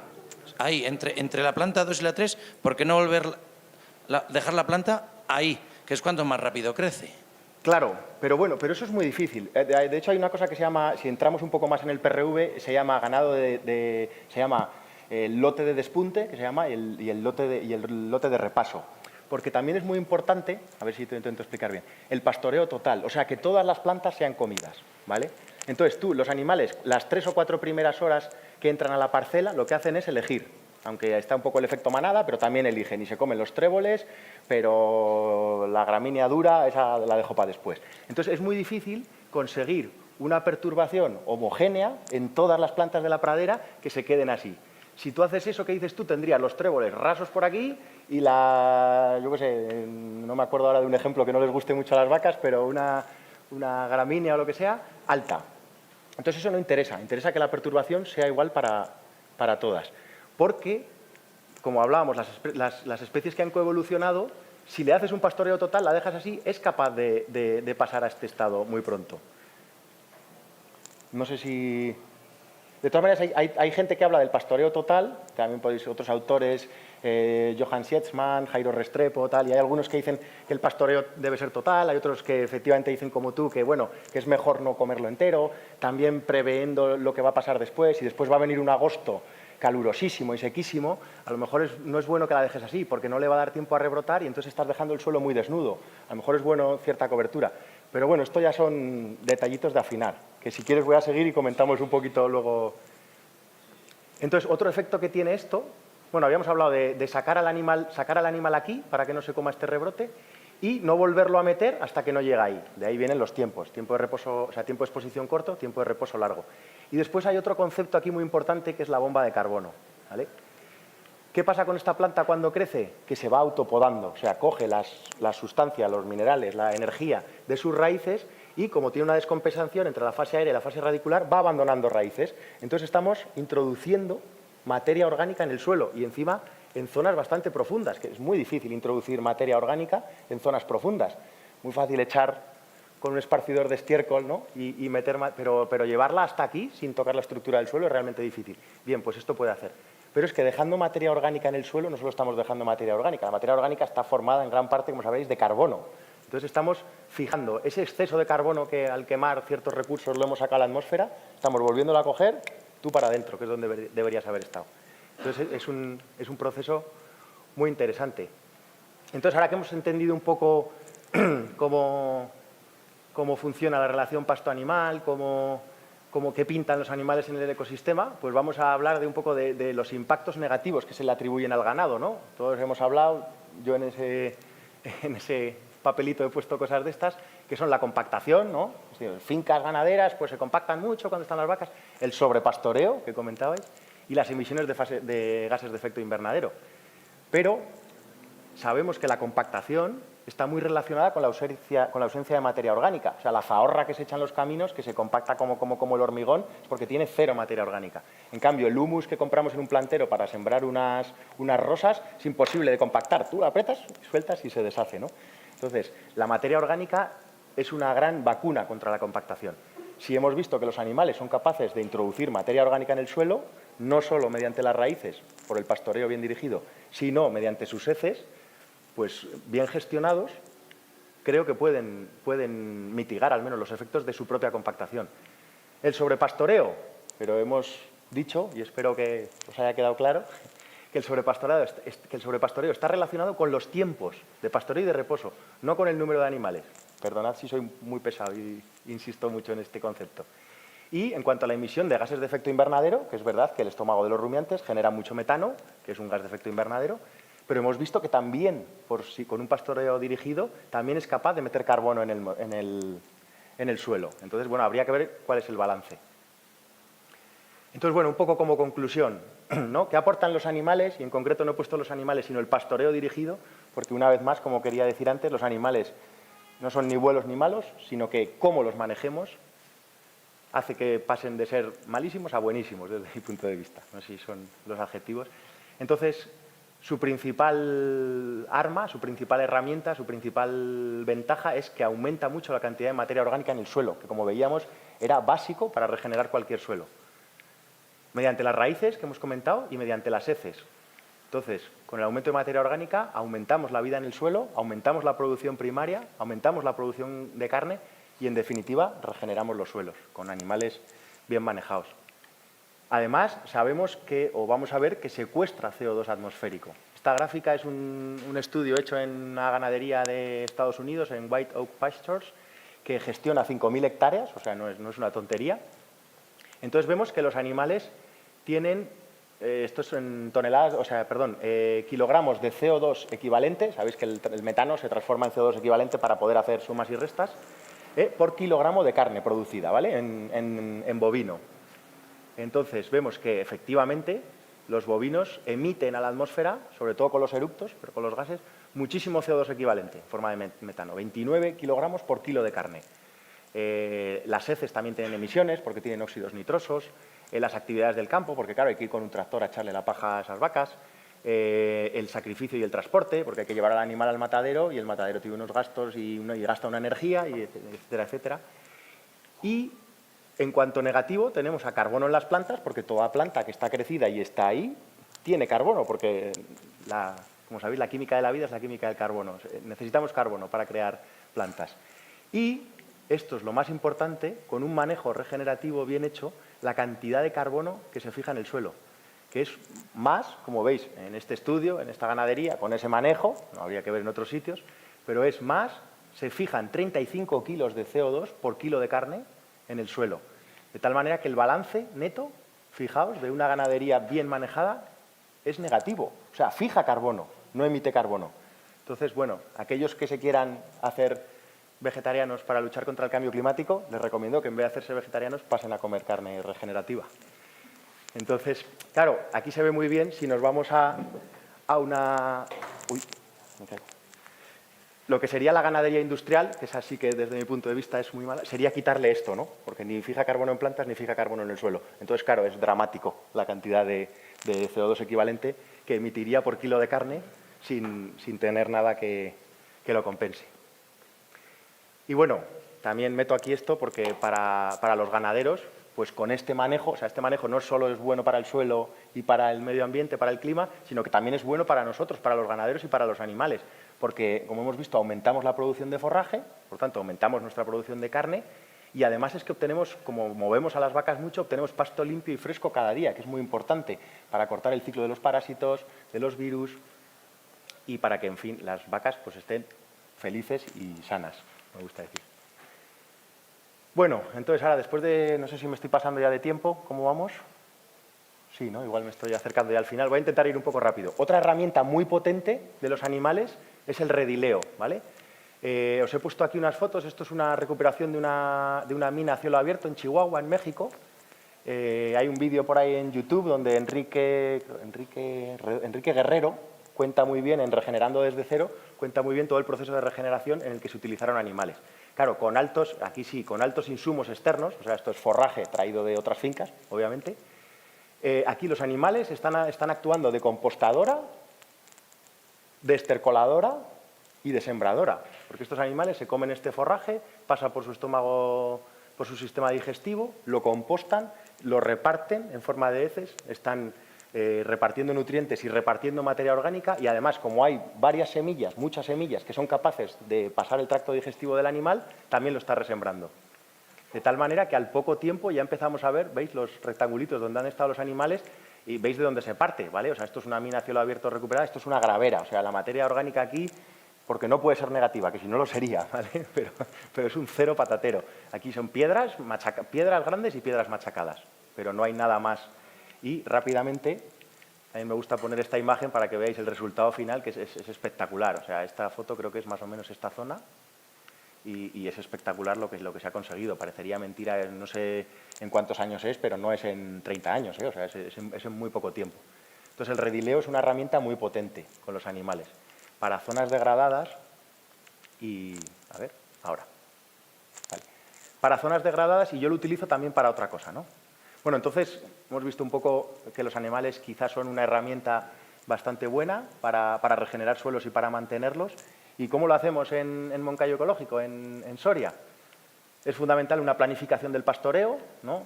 En función del clima, del estado de los pastos, pues saber, tener un poco en la cabeza dónde van a pastar las vacas al día siguiente, cómo lo van a hacer. Nosotros tenemos tres sistemas de gestión. PRV lo más estricto posible. PRV es un pastoreo, ya no me voy a meter porque si no, no llegamos, en el que es muy estricto en poco tiempo en la parcela y es muy estricto también en cuándo entrar en esa parcela, que buscar mucho el punto óptimo de reposo. Entonces, yo realizo PRV en primavera, que es la fase de crecimiento de las plantas, en esta zona de praderas, en esas 40 hectáreas que os hablaba, y después, en invierno, cuando no tiene tanto sentido un PRV, aquí tendría sentido la transhumancia, pero bueno, como no puedo transhumar, pues tengo que hacer algo con los animales en invierno. El PRV no tiene sentido porque no son capaces de comer del campo, porque aquí en Soria, como me imagino en esta zona, en invierno no hay nada que comer en el campo y necesitan bastante. Entonces utilizo los redileos. Veis aquí dos tipos de redileos. Uno es regeneración de zonas degradadas, lomas, canchales, zonas donde antes se les echaba la sal a los animales y entonces están mucho más compactadas, que es, por ejemplo, aquí. Veis ya un montón de cacas, y además de un montón de cacas de vacas, que es materia orgánica, también veis un montón de forraje por ahí que pues yo se lo echo en el suelo, ellas comen, pero gran parte lo desperdician, pero no lo desperdician porque lo están dejando como materia orgánica en el suelo. Entonces, me gustaría tener una foto del antes y el después, pero claro, es que llevo 2 años y poco, entonces todavía no he visto un poco los resultados de estos redileos. Algo se ve, pero no mucho. Y aquí otro tipo de redileo que me gusta a mí usar es para, claro, mi zona es una zona muy ganadera en el que se fue abandonando, ¿no?, a medida del éxodo rural, y entonces las dehesas se matorralizaron. Bueno, aquí en concreto es porque pasaron la línea eléctrica, cortaron los robles y entonces, como veis, no sé si se aprecia, esto es todo roble, rebrote de cepa, roblecitos así pequeños, compitiendo entre ellos que no van a ningún lado, y jara, ¿no? Entonces son especies que matorralizan, que bloquean el ecosistema, que hacen que la producción primaria no llegue a salir y, dejando a los animales en un pequeño espacio, suplementando con comida, lo que conseguimos es un poco efecto desbrozadora. Simplemente con el pisoteo, con estar por aquí, andar, no sé qué, me muevo, me tumbo, pues luchan contra la jara, que de otra manera la única herramienta pues antiguamente le pegarían fuego y ahora iríamos con una trituradora mecánica. Pero bueno, con paciencia y un poco de tiento los animales también lo van haciendo. Y bueno, en verano también hacemos un manejo más convencional, que soltamos las vacas en el bosque. Primero porque por comodidad, porque ahí no se puede gestionar, en toda esta zona no se puede gestionar los animales en rotación, porque eso es una locura de pendientes de bosque cerrado, vamos, es imposible. Estamos a la espera de recibir unos collares que permiten limitar un área a los animales sin necesidad de vallas, un vallado virtual, pero bueno, hasta que nos lleguen, pues por ahí hacemos un pastoreo más convencional. Pero bueno, no nos preocupa demasiado porque siempre lo hacemos en verano, que es una fase de no crecimiento, entonces no hay peligro de que se coman el rebrote, porque esas plantas comidas, como estamos en agosto, no vuelven a rebrotar y por tanto, aunque la vaca esté siempre en el mismo sitio, no se vuelve a comer. Y bueno, un par de ejemplos, un par de resultados que ya se pueden ver. Esto ha decidido que se daba la vuelta. Vale, esta es la pradera de al lado de mi finca, donde hay ovejas en manejo convencional. ¿Veis? Esto es después de una lluvia torrencial. ¿Veis cómo corre el agua? Está encharcada, la pradera no es capaz de filtrar ese agua.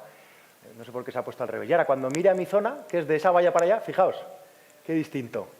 Ahí parece que ha llovido la mitad que en este otro lado. Ha llovido lo mismo, tiene la misma pendiente, es todo igual. Simplemente ahí los animales están 2 días al año, solo, 2 días todos juntos, y en el otro lado, todos los días los animales, cuando encima es una zona bastante mala porque es justo la entrada a la nave de las ovejas, entonces las ovejas pasan por ahí, pues quitando cuando se van a la rastrojera, podríamos decir que 200 días al año pasan por ahí las ovejas, es como el caso de los burros.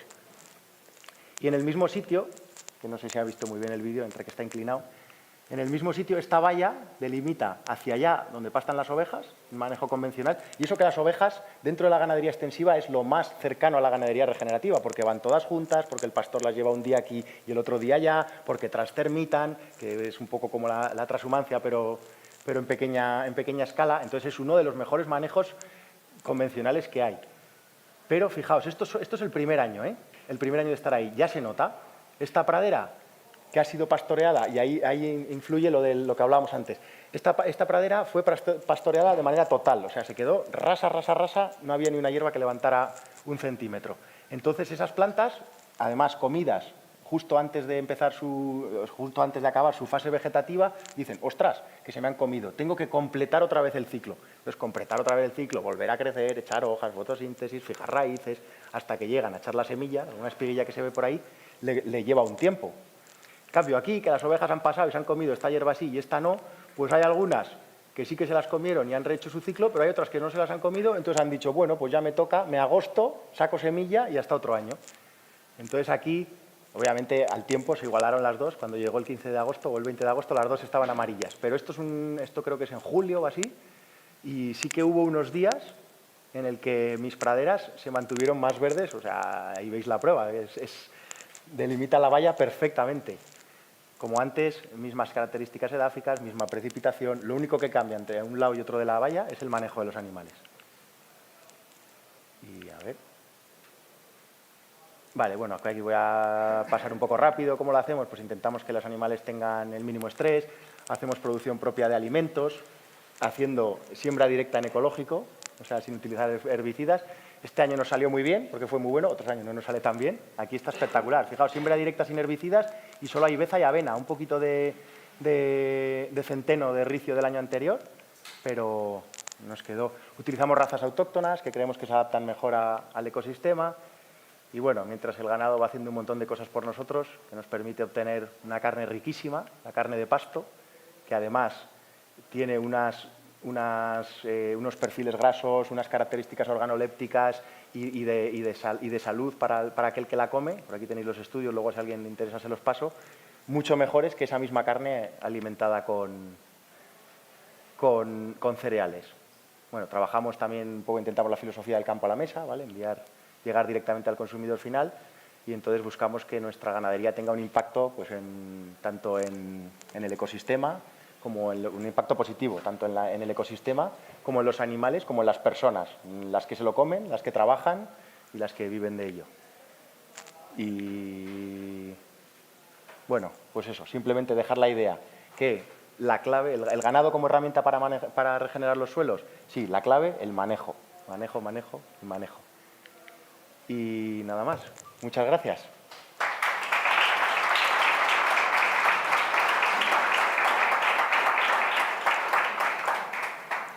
Si tenéis... ¿Alguna pregunta que tengamos? A ver, son cosas que se me han ocurrido sobre la marcha, ¿eh? Dale, dale. No sé cómo las sacaré. ¿Se oye? Vale. Tú dices imitar a la naturaleza, ¿vale? Pero todo no es pradera. Es decir, hay zonas que son propicias a pradera y zonas que no lo serían, porque nos las hemos cargado. Estabas hablando, por ejemplo, ahí de un sitio donde estaba rebrotando el roble, ¿sí? Pero también había jara, ¿vale? Que la jara sí que es de un lugar degradado, pero el roble estaría rehaciendo el bosque natural. Espera, termino. Lo que quiero decir es cómo conjugamos la utilización del ganado con el bosque, porque sabemos que el bosque también es necesario para la retención de agua y para evaporar ese aire a la atmósfera, y porque tiene un montón de ventajas. Entonces, a mí esto me gusta, pero ¿por qué hay que llegar a la pradera? A la ladera? ¿Por qué hay que llegar ahí? ¿Por qué no cultivamos en los valles, ¿vale? Y dejamos las laderas para el bosque? Porque entonces tendríamos la humedad debajo. O sea, esto yo lo entendería, me gustaría entenderlo a nivel global, no solo una pequeña finca, sino a nivel global. Sí. Buena pregunta, me encanta. Esos robles que decías que estaban ahí, de hecho hay un artículo que luego si quieres te lo busco y te lo paso, que habla de la gestión de los robledales. Claro, como todo ha coevolucionado con el ser humano, ha coevolucionado con los grandes herbívoros que había antes, pero luego con el pasto del ganado. Entonces hay un artículo muy interesante que habla de la gestión de los robledales, en concreto de Quercus pyrenaica, en el que no llegan a... Porque al final esto es una sucesión ecológica. Eso que dices de las jaras, sí, las jaras salen en terreno degradado, pero con un sentido.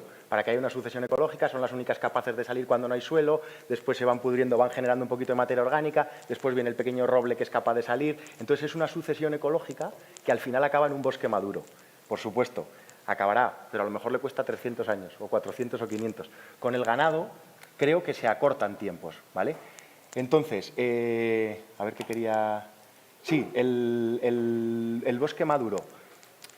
Para llegar a ese bosque, efectivamente no todo tiene que ser pradera, pero sí que interesa que el bosque sea maduro, sea un bosque en el que haya individuos de mayor edad, heterogeneidad, ¿no? Al final, que es lo que se pide en un ecosistema. Hay claros de bosque, porque el árbol viejo se rompe, se cae, hay otros animales que cortan ese árbol, como pueden ser los castores, yo qué sé, me invento cosas, ¿no? Crea un claro, entonces crea una pradera, entonces la naturaleza funciona así, es muy heterogénea, tiene salpicones y tal. ¿Qué pasa? Que ahí es una zona degradada por el hombre. En concreto esa es porque ha ido un señor constructor de líneas eléctricas con una motosierra, ha arrasado todos y luego ha dejado eso al libre albedrío. Y eso, el ecosistema no está preparado para enmendar ese error y entonces se autobloquea y llega a situaciones en las que no es inteligente esa sucesión ecológica, porque esos robles, que se le conoce como rebrote de cepa, ¿no? Cuando tú cortas un roble enorme, el roble tiene mucha capacidad de rebrote y entonces si le has cortado, un poco como en la hierba, se descompensa parte aérea con parte radicular y el tío dice necesito, porque no tiene esa capacidad de podar sus raíces como las hierbas, entonces dice necesito sacar mucha parte aérea y empieza a crecer un montón de rebrote de cepa. Ese rebrote de cepa empieza a bloquearse, empieza a competir con el de al lado y eso me pasa muchísimo en los pastos que yo tengo, que es una dehesa que antes era de pies grandes, pero que se cortó toda para el carboneo. Entonces hay muchísima competencia entre robles, acaban matándose los unos a otros, no hay mezcla genética, porque como están preocupados por llegar arriba antes que el de al lado, entonces no generan bellotas, son robles que no dan una bellota en su vida, o sea, porque están preocupados, no hay variabilidad genética, porque todos esos robles pequeñitos que están saliendo realmente son hijos de uno mismo anterior, entonces no hay variabilidad genética, entonces se degrada bastante y le cuesta, y bueno, claro, habría que estar aquí dentro de 500 años, pero le cuesta llegar a un bosque maduro, o sea, esa sucesión ecológica no siempre funciona, también puede cortarse. Sobre todo cuando ha aparecido un ser humano con una motosierra y los ha cortado todos, ¿vale? Entonces, efectivamente, no solo hay que buscar las praderas, pero los animales también son eficaces en llegar al bosque maduro, porque sobre esos robles, obviamente no los rompen todos. Suelen romper los más débiles, además. Se arrascan con uno, lo parten, pero entonces el que han partido 4 robles y el que no han partido se queda solo, más luz, más nutrientes, y ese sí que tira para arriba. Entonces van haciendo una selección, que en la naturaleza al final de lo que va la historia es de seleccionar, ¿no? de contrastar pruebas contra la realidad y a ver quién tira para adelante. Entonces los animales son grandes haciendo eso. Entonces, no sé si te he contestado un poco. Vale. ¿Alguna pregunta más por ahí? Bueno, si no hay más preguntas, si quieres podemos seguir, ¿eh? No, es lo que vamos un poco más. Ah, que vamos mal de tiempo. Vale.